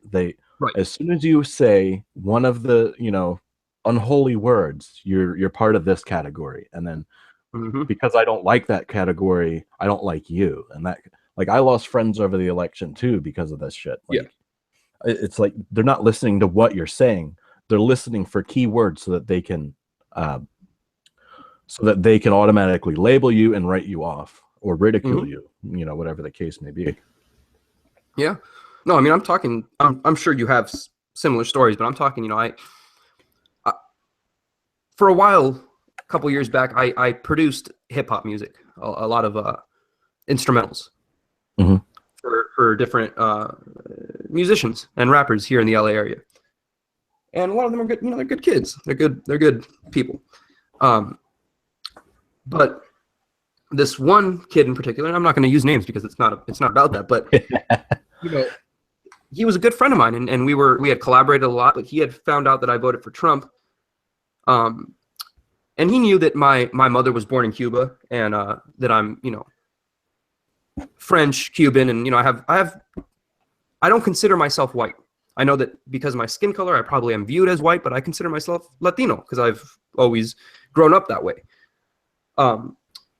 But he just, you know, completely railed on me and started calling me a fucking white boy and this and that. And a lot of that, like, that racism we saw in the beginning of Donald Trump getting elected towards white people or people who seemed white. It was really intense because I was like, dude, we've been friends for like 2.5 years. You know, and now, like, just because I voted for someone, like, I'm this ignorant Nazi bigot to you, you know, and like it almost hurt. It almost hurt, but like, luckily I'm, you know, I care more about politics and about my own, you know, drawing my own line in the sand, that it, you know, you just kind of have to let it go. But it's moments like that I realize, like, why can we not just come under the banner of, you know, of civic nationalism and just realize we are all American. And if you're an American citizen, it doesn't matter the color of your skin. We need to come together because there's people outside of this country who want us dead, who want our country to fail, who want our economy to fail, you know, and we're stronger together, as cheesy as that sounds, because that's fucking Hillary Clinton's, you know, line or whatever. It really is true. We really are stronger together. Yeah. Well, it takes us being stronger together to make America great again. Yeah. We need to maybe set aside some of our political differences. Obviously, we've got to talk about them, but we all have, you know, it's the same as the YouTube Alliance. We have a common goal. We want to get richer. We want to be, you know, stable. We want to have a society that we can adore and participate in, you know, and feel like our voices are heard. And that's what Trump offers. And if you're not behind that, I'm sorry. Why don't you just go to another country? Because I mean, you could go to Canada with that MC 103 shit. You know, if you want to live in a country where it's criminal to criticize a religion, you know, hats off to you. Go for it. You know, if you really want to fight feminist issues, why are you doing it on the streets here? Where I would say even you and I, we got nothing against women. What we have an issue against is, and any group would, is elevating, you know, your group and your cult, your clique over ours, when we're clearly better suited for it. And shit, I was going to say something, I forgot. Well, I think you were about to say, you know, if you really care about feminism and these issues, why don't you go to Saudi Arabia and stop women from getting stoned? Yeah, good fucking luck. For real though, I mean, like, because they read a book. There's women who probably today, there's probably women who have read a book and are now being buried with their heads sticking out of the ground so that rocks can be thrown at them and killed because they read words. Well, my girlfriend was really surprised that there were actually black people at our rally. And I'm like, wait, what do you mean? She's like, well, you know, it's all the white power stuff going on there, and you'd have no idea what's going on. Like, I really tried during the election, during the primaries. Please watch the debate. You know, please look into what's going on. You know, and she's working, you know, and unfortunately, a lot of people just don't have time to, you know, sit in front of the computer like I do. But yeah, she never really got the message. So, you know, what is it, a week ago now with the Trump rally, or 2 weeks, she's like, wow, there were actually black people there. I'm like, yeah, they get the message. You know, this isn't about white versus black, you know, or, you know, anti-Asian incursion or anything like that. It's not anti-Muslim, anti-Arab. It's about building our country and making our own lives better. Yeah. We don't want feminism because it doesn't make our lives better. We don't want communism because it increases the burden on every individual person who has to now, you know, care for everybody else in the system. And that, you know, that's why I'm completely against nationalized healthcare. And I Hmm. understand, well, like, I guess it's here to stay now because even Trump supports it. But, um, Yeah. you get like a fifth of your paycheck removed to pay for this stuff. Right. Wouldn't it be easier, like, if you really cared, wouldn't it be easier to fund an organization that does this? And then you can feel better about sending your money to Red Cross or whatever the Right. fuck institution, Well, charity has always been a better PBS. way of helping these issues. Instead of mandating people help other people. Yeah, well, it's because communism and socialism in our society has made us lazy to the point where the women aren't, because they do the organization. Like back in the day, it was women always organizing the events. Hmm. Of course, there was Lions Club and Elks and whatever for the men, but by and large, you've got women organizing community events. They're not doing that anymore. They're too tired, working, too Yep. tired because they're going to school. They're not at home raising kids, talking on the phone to Sally Mae about you know. I think it would be great if we had brownies at this event, because that's just not our society anymore. We're Right. too lazy. And the people that would have the time to do it don't, because they're out now working. But our economy hasn't improved because of it. Hmm. Yeah. There's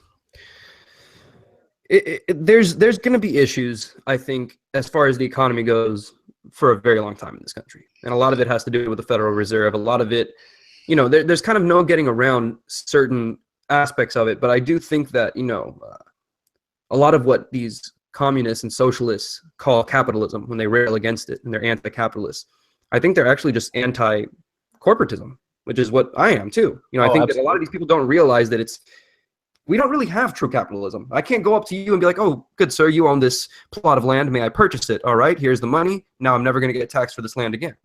Yeah. We don't have that system. There's not true capitalism in place. It's run by corporations. Our capitalist system has been hijacked. So when they talk about anti-capitalism, I think they're really talking about anti-corporatism, which I think we can all agree on. Yeah, I could only hope that that's what they mean. But Yeah.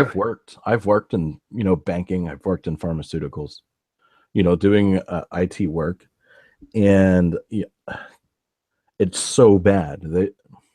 They don't really care about you as the worker. They care about, their corporate image. Mm-hmm. You have to sign papers, and go to like orientation classes about, what you say about the company on Facebook or on Twitter. You're when you're out on your own private goddamn time, you can't smoke cigarettes. You can't Right. smoke pot. You can't. You have to always promote the corporate image. Never talk bad about your company, because if you do, you're gonna be fired. Right. And it's not a free society in a lot of ways because of this corporatism. Mm-hmm. And the way in which we've allowed corporations to displace uh, local solutions to Right. problems. So, I mean, sure, we've got coffee roasters because there's hipsters out there doing it, but like, Uh-huh. if if you wanted to run your own grocery store or something, yeah, good luck competing.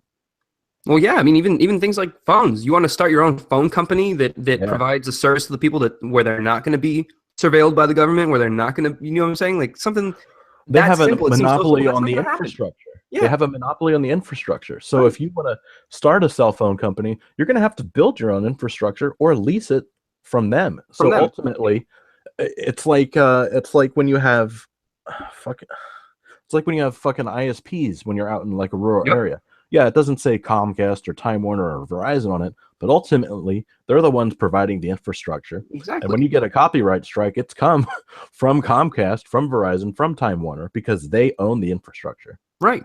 And it's, so things like that, people don't, it's those nuances, it's those details that people don't, they'll talk all day about how much they hate capitalism or Yeah. corporatism, but they don't want to talk about the details. They don't want to talk about, well, wouldn't it be better if we could live in a society where you and I could start up a phone company and give back to the people, a phone plan and technology that's not going to be detrimental to them.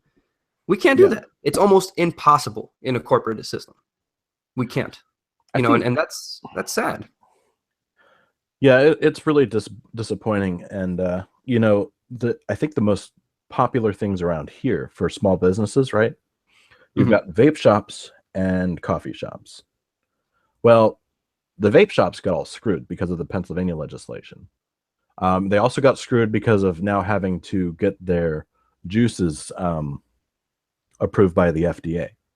Oh shit! Yeah. So it's very expensive to get your new formula or flavor, whatever, vetted by the FDA. You can't even walk into a vape store and taste the juice. You have to like pay to taste test. What? Yeah, because they can't like give product away for free even if there's no nicotine in it because of all this FDA bullshit. Wow. This kind of stuff, I assume has been lobbied by the cigarette, the tobacco industry, right? Which is another reason why I won't support smoking, because they don't have our best interest in mind. They don't want to allow free thinkers or entrepreneurs to run or make money off of a narrative counter to what they own. Well, that's another great example right there. I mean, they unfortunately have the power to do it too. Yeah, I don't know the legality behind it. I think you ought to be able to grow your own tobacco, but I think I've read somewhere where there's some legality that keeps people from growing their own tobacco. And you probably have to be licensed. I'm not sure. And some of the Amish grow it, but yeah, that's true. But I've looked into it, and the reason being is, I smoke 2 to 3 cigarettes a day. I'm down from like 2 years ago smoking a pack a day, if not more. Hey, so I'm trying, but I also completely stopped smoking packs. I buy Danish export, so it's exported from Denmark, and it's just loose leaf shag tobacco. So there's no filler in it. It's just strands of tobacco, and I couldn't help but notice that the tar that I would cough up and my lungs felt a lot healthier smoking this stuff. Now I'm not saying it's a healthy alternative. You can still get cancer. There's still a Surgeon General warning on it, but there's a lot of disgusting fillers in these like Marlboro and American Spirit and just packs of tobacco that I found it odd. Again, I don't know if this has something to do with it, but here in California, the tobacco tax went up recently. Really? It doubled. And I was pissed. So I went to go buy my tobacco, and it didn't double for my packs. For the loose leaf, it only doubled for the packs of tobacco. And I started thinking there, wondering like, I wonder if that has anything to do with corporatism. I mean, this Danish company that exports this shit to the United States, they don't use fillers. They're not using poisons in their tobacco. I've looked into them, and they're not getting taxed double. Again, I can't pinpoint why the fuck that is, but it's just very strange because they want you buying this stuff with fillers in it. They want you buying Marlboro. They want you buying American Spirits. I mean, I didn't even know about this loose leaf tobacco until I started looking it up on the internet. There's one place that sells it around here. It's 30 minutes away. It's really strange. And I have a weird feeling that if I were to grow my own tobacco in the backyard, that's something that I can get in trouble for, because there's ways of smoking tobacco that are a little bit healthier than the shit that's in a Marlboro. You split open a Marlboro and it looks like there's like wood chips in it. Yeah, it looks like sawdust. Yeah, it's ridiculous. And this stuff that I get is just so, now I just want a cigarette. I should stop talking about it, but it's just, it's real moist. The tobacco's real wet, and it's literally just leaves, cut up into strands. So it's very natural, I guess. And even things like that, it's like they love to talk about how tobacco is horrible for you and this and that, but they want you buying it. Well, they make it more horrible for you. Yeah. Why would they sell it if it was so horrible? I mean, it's worse than maybe not worse. It's up there with alcohol, depending on how you use it. But why the fuck would we sell it if it's so horrible? That's something that's always tripped me out. I mean, I get that it's there's going to be vices and there's evils in the world, but we won't sell pot recreationally, legally, but we'll sell tobacco, kill millions of people a year. I don't know. It just, to me, it always ties back to corporatism, and I just see these corporations know it's healthier for them to just stop selling tobacco for their populace, but or at least stop putting the shit in it. Exactly. Like they have to make sure that the tobacco goes as far as it goes. Yep. As it can. They have to make sure that the cigarette burns in a certain way, because is it an FDA law or was it Pennsylvania? I'm not sure, where they have to go out on their own. Yeah, no, they do. Because if you drop it or something, it has to be able to go out on its own. For wildfire. I understand, but you know, you've got to engineer your product even more so that it doesn't do that when you're inhaling it. Right. And then there's the aspect of like, well, they know that if they put these fillers in there, it becomes more addictive. Right. Some of them are more, you know, have chemicals that make it addicting. And why the fuck not? You know, and that's why I'm always scared of, you know, as a pot smoker, because I do smoke a little bit, not nearly as much as I used to, but I'm always scared with recreational legalization, which they just did here in California, because I don't want the government starting to sell packs of pre-rolled joints with fucking chemicals in it, you know, to get people addicted. There's no need for that. We have to ask ourselves, why is the government so powerful to allow these things? Right. You know, why can't there be an upstart company that sells, you know, sealed, maybe potentially moist, you know, pure tobacco cigarettes, you know? Yeah. Or why do they have to regulate, you know, the amount of alcohol that's in a bottle because of, you know, if they drink too much of this, you know, and they're not paying attention, they're going to die. It's like, in a truly free society, this would not be an issue. No, they baby. The company was killing people because they weren't able to, you know, measure the amount of alcohol they were drinking at any one time. Then people would stop buying their product. And that's free market at its finest. And I know it sounds sick, maybe. I don't know if that's the right word. But, you know, why are we protecting people from dying? I thought we had a population problem. Exactly. No, and I thought, you know, I brought this up to one of my friends the other day, and I think Varg even talked about it maybe in a video, but you know, medicine and just, you know, the expectancy, the life expectancy increasing, all of this, we view it as a good thing, but it's very much a problem when you look at our overpopulation. You know, the increase in medical technology and, you know, being able to keep people alive longer has led to us having these overpopulation problems. You know, if we never came up with that type of stuff, and again, I'm not saying we shouldn't, you know, medicine's good, but just real interesting analyzation. If we never came up with it, we wouldn't have as many people around. You know, Mother Nature would be taking care of things how she should be. Right. Or we wouldn't have issues with, say, Alzheimer's, because they would have been dead a long time ago. Exactly. You know, with other old people, even with, and again, it might sound sick or cruel, like you said, but with children who are born with issues that they would normally die from. Yeah. You know, now are being kept alive. And again, it sounds sick or cruel, but what are they offering to society? Just like, what is an 89-year-old man offering to society? Yeah. You know, I'd rather keep pay taxes to go towards the youth who are in school educating themselves than some old man's, you know, life. Well, there is something to be said for having that insight, the wisdom, from the elderly. But that's if they're still with it, you know. Right. Because a lot of times they're not when they get to a certain age. But no, I agree with you. There's a lot of wisdom that comes from the elderly. But yeah, just in general, you know, we view. I don't know what kind of music you listen to. I don't know. Do you know the band Tool at all? I've heard of them. I haven't really listened to them extensively. Yeah, well, they have this song that just hits home for me because I am from LA, and it's a song where he pretty much just talks about LA being destroyed by tidal wave, by earthquakes, and pretty much the lead singer of the band talks about how he wants that to happen. And he repeats, you know, the line, learn to swim, and that he'll see you down in Arizona Bay. He lives in Arizona, and there's no Arizona Bay, but there will be if California gets put into the water. But yeah, he talks about in this song all the bullshit that comes along with LA, you know, and he's talking about how people fret for their hairpiece, and people fret for their latte, and people fret for their Prozac, and people fret for their, you know, everything here in LA. And oh fuck, I forgot where I was even relating this to, but yeah, the people here, especially in LA, they're just so caught up in bullshit that,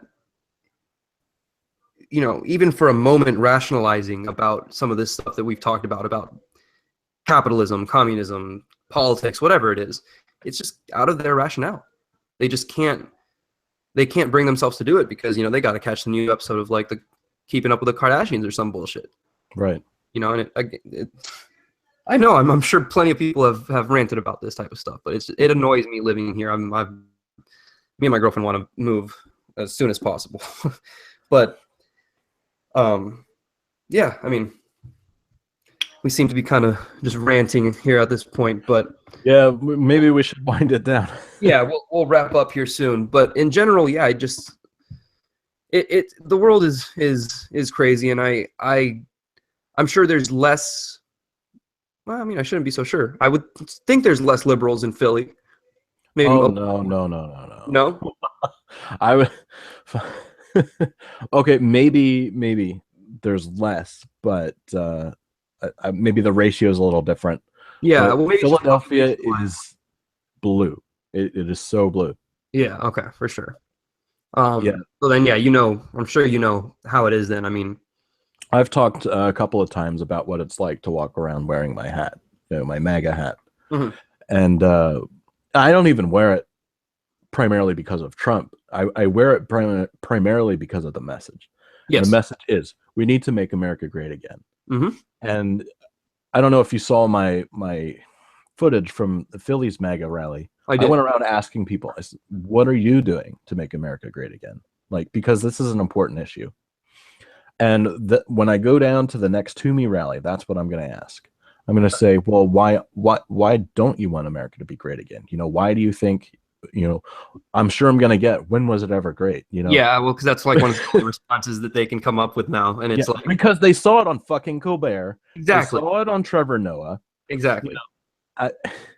I just don't understand. Why don't you look into it? Maybe you don't think Manifest Destiny was great, right? No, I mean, you don't think expanding into the West and building our society was great. Like, we got Transcontinental Railroad, we got refrigeration because of the problems involved in transporting. You don't think that when our infrastructure was at its peak, this country was great? There's so many little aspects that it's like, come on, how can you disagree with that? Like, I know it's just semantics to these people, but it's like, how can you sit here and tell me to my face that you don't want America to be great?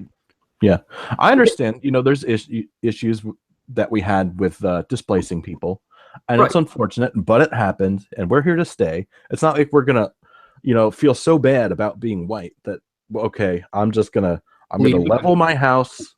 I'm going to go back to Europe, or Russia or whatever, wherever my ancestors came from, and you can have my land back. That's how bad I feel about this. This is what's going to happen. That's not going to fucking happen. You're going to still go to Starbucks down the street. You're still going to go to Target. You're still going to keep living your life. So what's the point of the white guilt thing anyway? Yeah, and that's why I do it. That's why I see a bunch of these conservatives after the whole Starbucks thing saying, oh, boycott Starbucks. I'm sitting there thinking, no, I'm not going to. I'm just going to go get my Starbucks like I normally do when I want a Starbucks and walk in with like a Trump hat on or a MAGA hat. And I'm going to draw my line in the sand. I'm not going to stop buying their product because I support capitalism and I like their product. So I'm going to buy it, but I'm going to make it known to those liberals when I walk up in there that this space here, this Starbucks isn't just for progressives. You need to serve everyone. You need to serve Americans. And it might be a little bit of a, harsh point for me to make, but I like walking into Starbucks with my MAGA hat on because it's just, well, you can see them because they can't fuck with your coffee because you can see them putting it together. Right.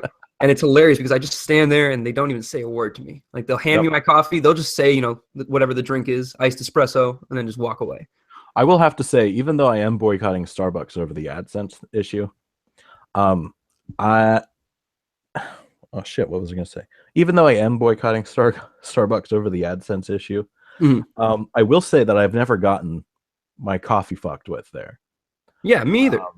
There's another cafe here that I will name. They have chains. It's called not Sage. What the fuck is it?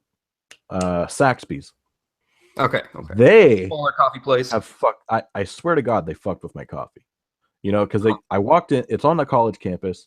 They gave me a look, and then I got my coffee, and there was a smile, and not the kind you want to see. Right. So I drank it, but I'm pretty sure they fucked with it. Yeah, I'm always sketched out about that shit because, again, maybe I'm just assuming, but I feel like young liberal millennials are the type to do that. Like if I was a conservative working at some cafe or something and someone with a Hillary shirt came in, I'm just going to make them their fucking coffee. I don't have the time in my day to fuck with someone's drink because they have a different political opinion. You know what I'm saying? Yeah. Maybe get their Twitter name or their Facebook, profile or their email and say, hey, let's talk about this later because I don't appreciate you walking in here with that hat. Yeah. But we don't live in that society anymore. Because, and as rude as even that might be, I would respect that more. If some dude in Starbucks said, hey, you know what? I don't agree with that hat you're wearing. Like, when I get on my break in 10 minutes, do you mind discussing politics with me? You want to debate? Yeah. I'd be like, holy shit. Like, yeah, let's do it. You know, like, let's fucking do it. I'll wait 10 minutes. But Yeah. that's not going to happen. No. People don't No, handle and things that way. that's the same reason I went down to that rally, because I wanted to get people to talk to me, you know, at the To Me protest, Mhm. the senator protest, and it just didn't happen. And I didn't even go down there in my gear. So I don't understand. Like, if you have a viewpoint, you need to be able to articulate it. And maybe my enunciation isn't that great, but eventually I do get my idea out. No, of course. And I think a lot of these people, they're only willing to discuss or argue or debate with someone when they see that they're ignorant.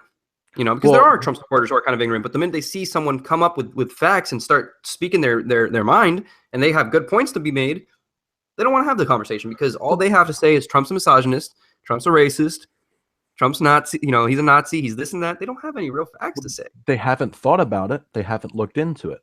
The furthest they go into it is SNL, you know, Colbert, like I said, Trevor Noah, you know, the comedy aspect, you know, they get their one-liner and they suddenly feel like they've got the argument killing, you know, statement. Right. And it's just not true. Why don't you try and talk to some of us? Yeah. And I'm fully convinced. I'm actually fully convinced that these people, specifically the millennials, the liberal progressive millennials, they love anti-authority. I mean, for decades, millennials and the young people have loved anti-authority. You know, I'm anti-authority as well on a lot of platforms, especially exactly. That's what I was going to get at. I think both of us are, but they don't realize that hating Trump, being anti-Trump, is not anti-authority. That's so mainstream. That's so establishment. You know, and if they realize that, I think they would realize, hey, Trump's not the establishment. Right. You know, and a lot of them, I think, don't even know anything about politics, really. They just are looking for someone to hate. They're looking to be rebels. They're looking to be, you know, the equivalent of punk rockers. Most of these kids who dress like punk rockers nowadays don't even think the things that true punk rockers think. Like I said, Johnny Rotten came out supporting Donald Trump. Yeah. You know, and then you have people who dress like Johnny Rotten used to dress, but they're social justice warriors, you know, and it's hilarious to me. It's like it's all for an image. It's all aesthetic. It's all, if they truly understood what the establishment was, that it's the neocons, the neoliberals, the globalists, Trump would be their guy. They would not be against him. Hopefully Trump doesn't make missteps during his first term. Yeah. To where people will start to see that, no, he really is fighting the corruption in the system. And the corruption in the system is, you know, your legislators, you know, your, you know, the people that you think are, you know, parroting whatever you think, you know, like, I don't know if you've watched House Select Committee on Intelligence hearings, but you've got you've got Nunes and Schiff in there. Nunes is, I'm sure you know him. He's from California. Yeah, Republican. He's one of the only things that makes me proud from California right now. Yeah. And then you've got the Democrat Schiff in there, who's the ranking member, and they just go at it because you can tell there's two different narratives going on there. There's, and I spoke about this before. They want to get it seems like the conscientious Republicans, and I can't even say establishment Republicans because I don't know most of them, honestly. But there's people out there who want to get to the bottom of the truth, and then there's other people there that are just trying to promote the narrative. You know, if you want, it's a 6-hour fucking hearing with Comey there and Rogers, FBI and NSA directors. And there's, anytime a Republican gets up there, they're asking pointed questions. They're trying to make a point. You know, tell me about, you know, tell me about your evidence on this particular point of, you know, what we have. And then you get a Democrat who comes up there and says, so what's Trump's Russia connection, or some bullshit like this? Right. The difference between trying to get to the bottom of the issue and you know, let me make a soundbite for Colbert or something to put on. It's completely mind blowing if you watch it. Yeah, totally. And that's the key there, is that they know they know people, they know liberals and progressives, millennials specifically, they're not watching that hearing. They're going to watch the coverage of that hearing on Colbert. Right. So you're absolutely right. They're trying to make that sound clip, because when you watch the entire hearing, like you did, like I myself did, you realize like, oh shit, Adam Schiff and all these Democrats, they're fucking losers. Listen to Trey Gowdy. Listen Yeah. to Trey Gowdy Oh, I confront love him. Comey. Then you realize, yeah, this is where the real shit's at. There's some real questions that need to be answered, not these softball fucking questions that are being handed to this guy, to Comey, so that he can make himself look good. There's something up with Comey too. I don't know what it is, but there's something up. And yeah, it's Hopefully time will tell with him. yeah, only time will tell, really. I think Trump made a mistake by keeping him. But again, I think Trump maybe trusted him and thought, because of the whole Clinton thing leading into the election, that I pretty much have this theory that the establishment thought, you know what, we're losing it. Trump's going to win. He's going to beat Clinton. We're not going to be able to pull it out of our asses. And we need insiders to influence Trump. And I think one thing that they did was made it so that it seemed like Comey was working in favor for Trump, when he's clearly a neoconservative. Clearly, I mean, he was appointed by Obama. Yeah. He's not working in favor of Trump, in my opinion. Again, that's just kind of a theory I have, but I don't know. After watching that hearing, I have respect for him, because I think at the end of the day, FBI is a law enforcement agency. And right. I think that he really does want to get to the bottom of the issue. I don't know, I can't really speak to his motives because he seems to be all over the board. Yeah. But maybe that's just FBI tactics there. Maybe he's really just trying to obfuscate his view on the issue, because it's really hard to nail down, so that he stays out of the media. Right. I thought that too, because he has a very tough job. And I do understand that he can't discuss certain things, even in a hearing like that. So, yeah, I mean, but like you said, only time will tell with those guys. And honestly, his entire administration, I think we're not done seeing people get fired. We're probably gonna see more replacements. Trump is still very much trying to find his administration, his cabinet, put it together. Yeah. And yeah, I think there's a lot of neoconservatives, who are trying to infiltrate Donald Trump. Why the fuck not? It doesn't seem all too crazy to believe that. I mean, he is a Republican. He ran as a Republican. The neoconservatives, the Republicans in Senate and Congress, are going to want control over the president. And he's going to want it vice versa. He's going to want control over the House and the Senate, and it's going to be an ongoing battle. But I think that alone is going to win. We don't know what the outcome is going to be, but just understanding that is a battle that is occurring helps you understand that Trump's not one of them. He's not a neoconservative if he's fighting them. They might win, but he's not one of them. And I think that's the one thing that's kind of keeping me, keeping some faith alive in Trump for me. Yeah. Well, we also really need to make sure in the upcoming midterm elections that we actually have competition for the people that are not, the competition for the people that have been there for so long that they just really care about, their salary at this point. That, they feel like they're probably going to be there for ages. So why the fuck not milk it? We need to get those people out. People that, in Congress that are not looking out for our interests. Right. People that have demonstrated themselves as neoconservatives and neoliberals, or neoliberals. Yeah. I think we'd be better off with legitimate classical liberals replacing some of the neoliberals. I think they'll even work with Trump better than some of these neoliberals. I think, this upcoming election in 2018 is very important, actually, because the more of those neocons and neoliberals we get out, the more people we'll have serving their actual constituents, serving the people, and that's better. Even if they are not on the side of Trump, if they aren't a neoliberal, if they aren't, working for corporatism, they're going to be more willing to sit down with the president and say, you know what, we need to think some solutions up because we care about the American people.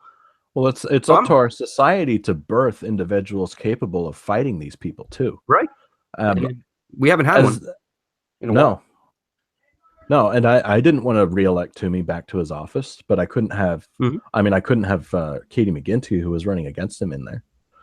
And unfortunately, I don't want to vote along party lines. I want to be able to vote for viable candidates that are going to be able to accomplish what I want done, in Congress. I don't want them voting along party lines. Do they even have discussions about some of this shit? Maybe they do, but we're not privy to it. But it's like, they have like their own secret Twitter or something, and they say, okay, this is what we're voting, guys, and that's that's how it goes. And I think that's bullshit, and that's not our system working the way it was designed to. No, not at all. I think they have meetings together, just party meeting, within party lines. Hey, this is what we're gonna do. Are they doing that at Comet Pizza? Possibly, who the fuck knows? It's like they're doing it somewhere, and they're doing it, and they're telling these people, if you don't agree with it, prepare to be ousted from this party. Prepare to be an enemy of this party. I'm telling you, that's what the Democrats are doing that because why the fuck filibuster Gorsuch? Yeah. I mean, I'm being honest. He's so fucking moderate. Trump could have picked someone so much more conservative, so much more, anti-progressive values. He didn't, and they still filibustered the shit out of him because they got together and they said, we're not letting this happen. They have no individualism. They're so homogeneous that it's going to backfire on them. That's kind of what I was getting at earlier, is that at least we have some variety in our movement. Variety enough to be able to discuss and disagree and come to a good conclusion. With them, it's just like, look, we need to be lockstep because if we're not, we're going to crumble. Yeah, I think government works best when it doesn't actually accomplish anything. Yeah, I would actually agree. When there's so much discussion over the issue, and since they can't come to a resolution, then nothing happens because we don't need them creating a law. And I really think they should outlaw filibustering. Like, it's just so stupid. Yeah. I understand why some people do it. I understand their attempt to block till Congress runs out and everyone goes home. But listen, you're not accomplishing anything. You're weakening the strength of our civilization every time you do this. Right. Have a conversation. Have a conversation together. Don't just filibuster. Yeah, I'm sorry about that. That's fine. There's a lot of states now that have called for a constitutional convention. I don't know if you've seen this. I have a little bit. I haven't looked into the news all too much, but I have seen that happen. I don't know how. There's apparently no expiration on when they call for a convention. Okay. So like if they did it like 5-10 years ago, like their call for it like stands. I'm not really sure how that works. I think we should really tread carefully with this because it could get especially with the way Congress is, where everyone just, like you said, walks in lockstep. Mm-hmm. Fucking with our founding document and then twisting it for your own views instead of like for the basis of the document itself, life, liberty, pursuit of happiness, and all that shit. I think it's really something we've got to handle very carefully if it ends up happening. I agree. I mean, because it's almost better just not touching it at all than going in and trying to to readjust. I mean, but we have how are we going to convince Congress, right, to institute term limits, because they have to make that legislation, right? Right. But the only way we can do that is if we get people in there who haven't been there for ages. Yeah, who agree with term limits being put on them. I mean, if I fucking ran for Congress, I'd be like, yeah, fucking slap a term limit on me. We need more people who are like you said, who just want to represent the people, because I feel like those people wouldn't have a problem with that. Right. Yeah, shit. I mean, even these days I've been thinking about, well, what if I was to run for something, what would I run for and why? Mm-hmm. And I mean, you have to have these conversations because, I mean, I guess we're still under the delusion that we're under a representational government. And, it takes people that understand what's happening to even be able to think about it, and then be able to resist the inevitable influencers who would try to come through and say, well, yeah, we'll give you money for this campaign if you support this and blah, blah, blah. And it's just, it was a rabbit hole in shower thoughts that had carried on for me the rest of the next day. I see what you're saying. I mean, everyone, again, it comes back down to the ego. I mean, people need money. People need money to survive, and there's a way of corrupting people, even if they're a good person, So it really does, stem from clearing the system out, gutting it, really, that draining the swamp, that idea. Because if there's 80 good people, but there's still 20 horrible, corrupt motherfuckers willing to corrupt those other 80. It could still happen. Humans are but humans. We're but men. We are corruptible. We're not perfect. Yeah. So we do have better chances, realistically speaking, the more of Congress we get, the more new faces we bring in. Right. Um, so yeah, I mean, I hope that people, when 2018 rolls around, they don't act like everything, is a-okay, and that we don't Yeah. need to go out and vote, especially It's not politics as usual, people. right, especially the conservatives who like Trump don't feel comfortable when 2018 rolls around. Go Yeah. get out there, because if things go opposite of the way we want them to go, then we're in trouble. Then Trump's in trouble. Yeah. Trump Right now won because of turnout, right? Yep. So, you've got to, number one, produce a candidate who is going to represent you. And number two, you've got to get out and vote for him. Yep. Exactly. Because if you don't vote for him, it's kind of like all the Bernie people. I had a lot of friends that supported Bernie. I even looked into him a little bit, like when I was, Well, I considered it. My best friend is Bernie Bro, and he's like, and we even discussed it, because I apparently only if you're best friends can you have a political discussion. Exactly, right. He laid out some of his plans, and I had to look into it. I spent a lot of time looking into Bernie. At the end of the day, though, I couldn't do it, man. But I mean, I wanted to see it come down to a Trump Bernie shit show, because, like, the best in that case would have risen to the top. They would have convinced. They would have been able to have discussions and able to convince people to one side or another. Instead, we've got people who are not using their minds saying, "Oh yeah, we got to have Hillary in there." No, that email stuff, that's not true. No. Yeah. Well, at this point, like she said, Benghazi doesn't matter anymore. It's like, no, you don't understand. It's a pattern of corruption. Mm-hmm. If you're not corruption to it, you're not seeing it. Yeah, and that's kind of what did it in for me. Like I don't think I would have ended up voting for Bernie anyway. I would have voted for a third party candidate over Bernie. But seeing Bernie just hand that shit to Clinton and then back her and still back her was disgusting to me. Yeah, at that point I was on the Trump train, but I was like, oh my God, like, are you people watching? Because I mean, come on, like the dude's a fake. It's like, I had some respect for him, but now it's like, how can you go all the months you did talking so much shit about Clinton, exposing so much truth about her, to then just supporting the Democratic Party? Yeah. Just because, they hate. Just because Trump's Nazi. Yeah. I don't think so. So, I mean, in that sense, the social, cultural kind of war between the two parties, the Republicans have won that. I think that they're definitely on top now. But I always tell my friends, I want to see the Democrats get better. I want to see them reform their party and get better, because I don't want there to be a one-party system. I don't want one party to just rule everything. That's not the way it should be.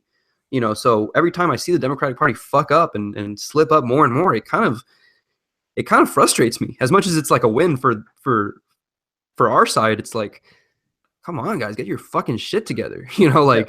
That's the whole point. Like, we want to be a capitalist society, right? But you need competition. Right. Competition strengthens the individual. It strengthens the whole, because if you have real opposition that aren't just like fucktards, okay, or as Sticks would say, shit fucks. If you have actual opposition, it forces you to refine your view, to get educated and understand what's happening.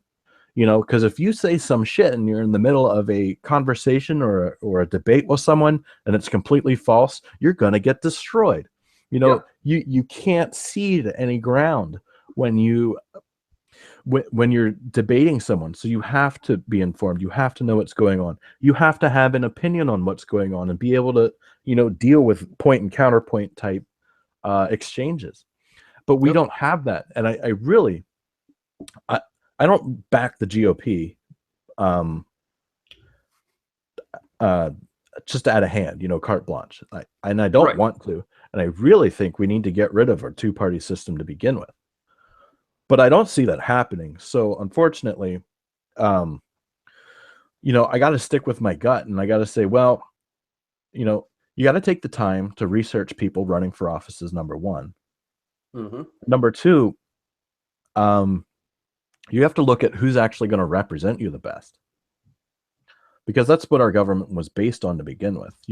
Back in the day when you had to rely on a carriage a horse and buggy to get somewhere.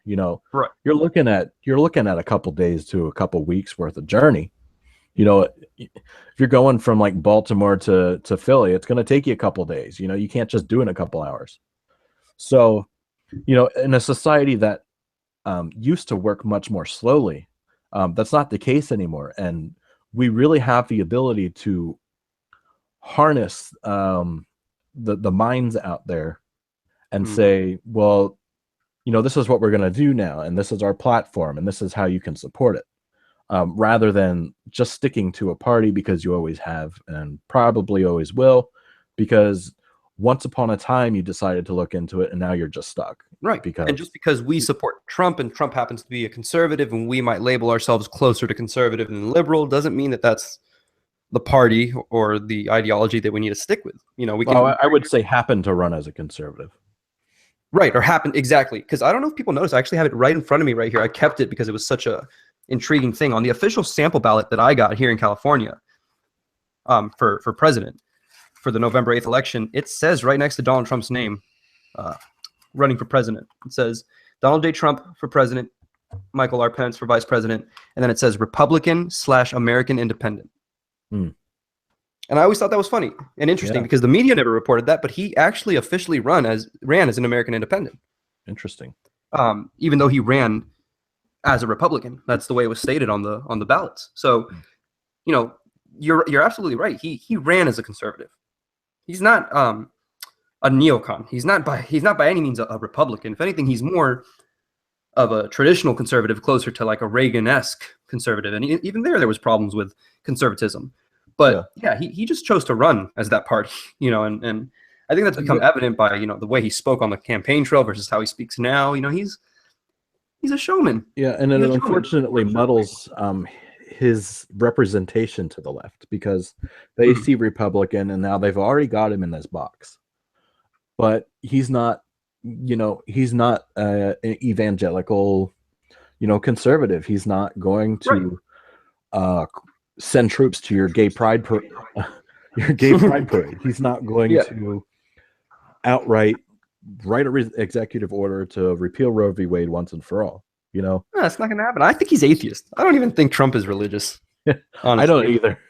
I've seen him like do the sign of the cross and pray at events sometimes, and I'm like, dude, like, I went to Catholic school. I know that you are not into it right now. Believe me, I can see it in your face. And sometimes you just have to play the part because that's all people are looking for. Totally, they already support you, and there's a bit of an echo in the background. It's throwing me off. No, let's see if I can fix this here. Is that a bit better? Testing. Yeah. Test. Okay. There's a little bit of an I forgot what I was saying. Anyway, yeah, he's not he'll play to you if you want him to, but yes, you really need to be paying attention to what he's saying, what he wants to do, and engage with him. Like if you got 150,000 people replying to his tweets saying please no war in Syria, he's gonna change his tune on it. Okay? Yeah, he's gonna see that. Yeah, he very much is the type of president who will tell you what you want to hear. Yeah, and act on it. Yeah, for real. That's why I think during the campaign trail, we're gonna build a wall. It's gonna be 10 feet higher. He was telling everybody what they wanted to hear. He was telling the liberals who want him to be a fascist, neo-Nazi. He was telling them exactly what they wanted to hear. And then his hardest, most staunch supporters, he was telling them exactly what they want to hear. The reality is it'll probably fall more in the middle.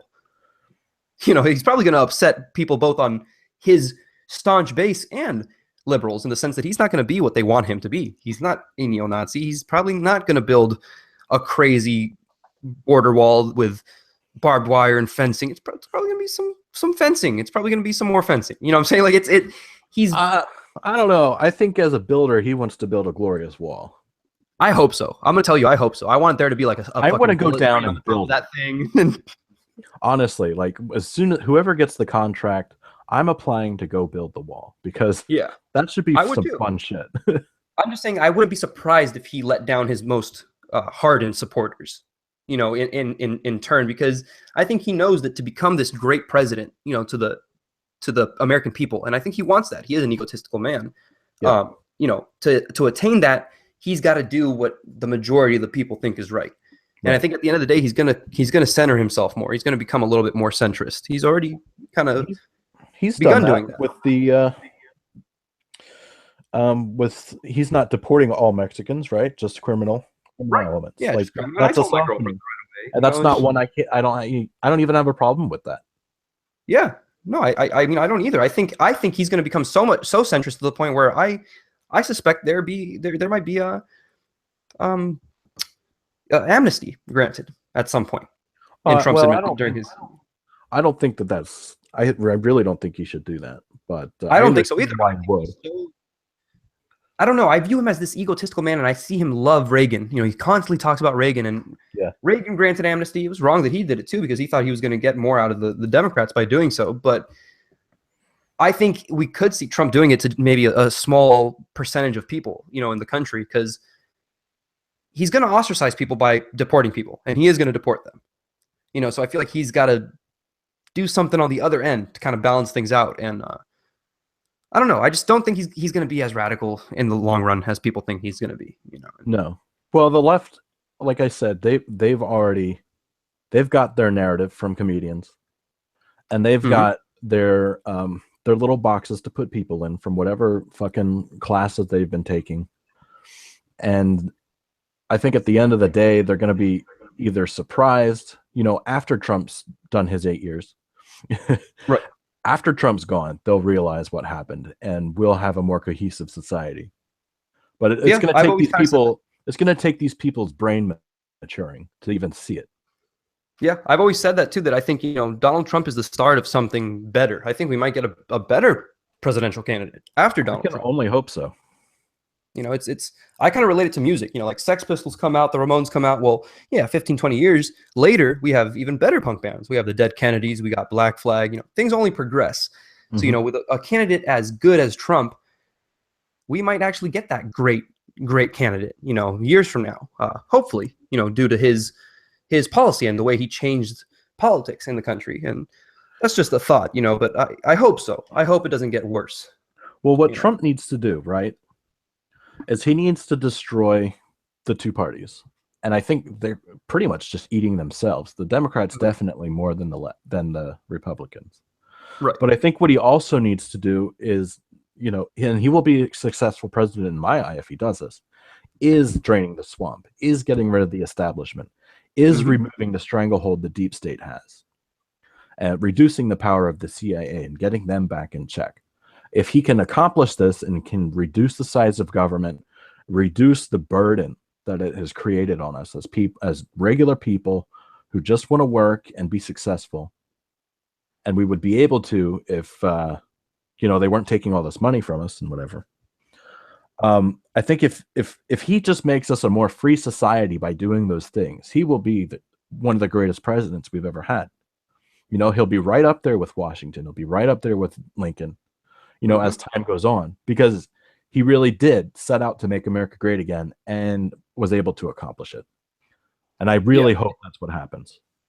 And I do agree that I think it will be kind of, maybe not after his death, but after his presidency, people will see how great things were. I don't think it'll happen within his first 4, even 8 years. I think it's definitely going to dawn on people after the fact. Right. But yeah, I think maybe we should wrap this up. Yeah. What we said, it was going to be an hour. What is it? 2 hours now? I think we did 2 hours. I'm happy with how much content we got done. God damn. And yeah, I'm more than down to do this again. If Thursdays are good for you, we can kind of get this live stream thing going. We can talk to other people who viewed it. I know Cynical Bastard left some comments, and there was some other content creators who are watching. So if they like that live stream idea, we can definitely start up a channel doing that, and kind of get these done every Thursday, or schedule them, or just kind of have them random. But yeah, definitely thank you so much for the time. It was great discussing, and I definitely want to do some more with hopefully 40 ounce. We can get him on one in the future. But yeah, definitely. And Diary of a Modern Caveman. Oh, yes. I know he's probably got some work conflicts, but yeah. No, I really appreciate everyone who watches this now and later. And thanks so much, Dual Hand Path, for having me on. Of course. Thank you so much, Coffee. Like I said, we'll get another one going soon, and let's see what some of the feedback is here. I have a feeling it's going to be good because we definitely had a good conversation. Yeah, I'm excited. Yep. Well, thank you, man. We'll talk to you soon. All right, peace out. Later, dude.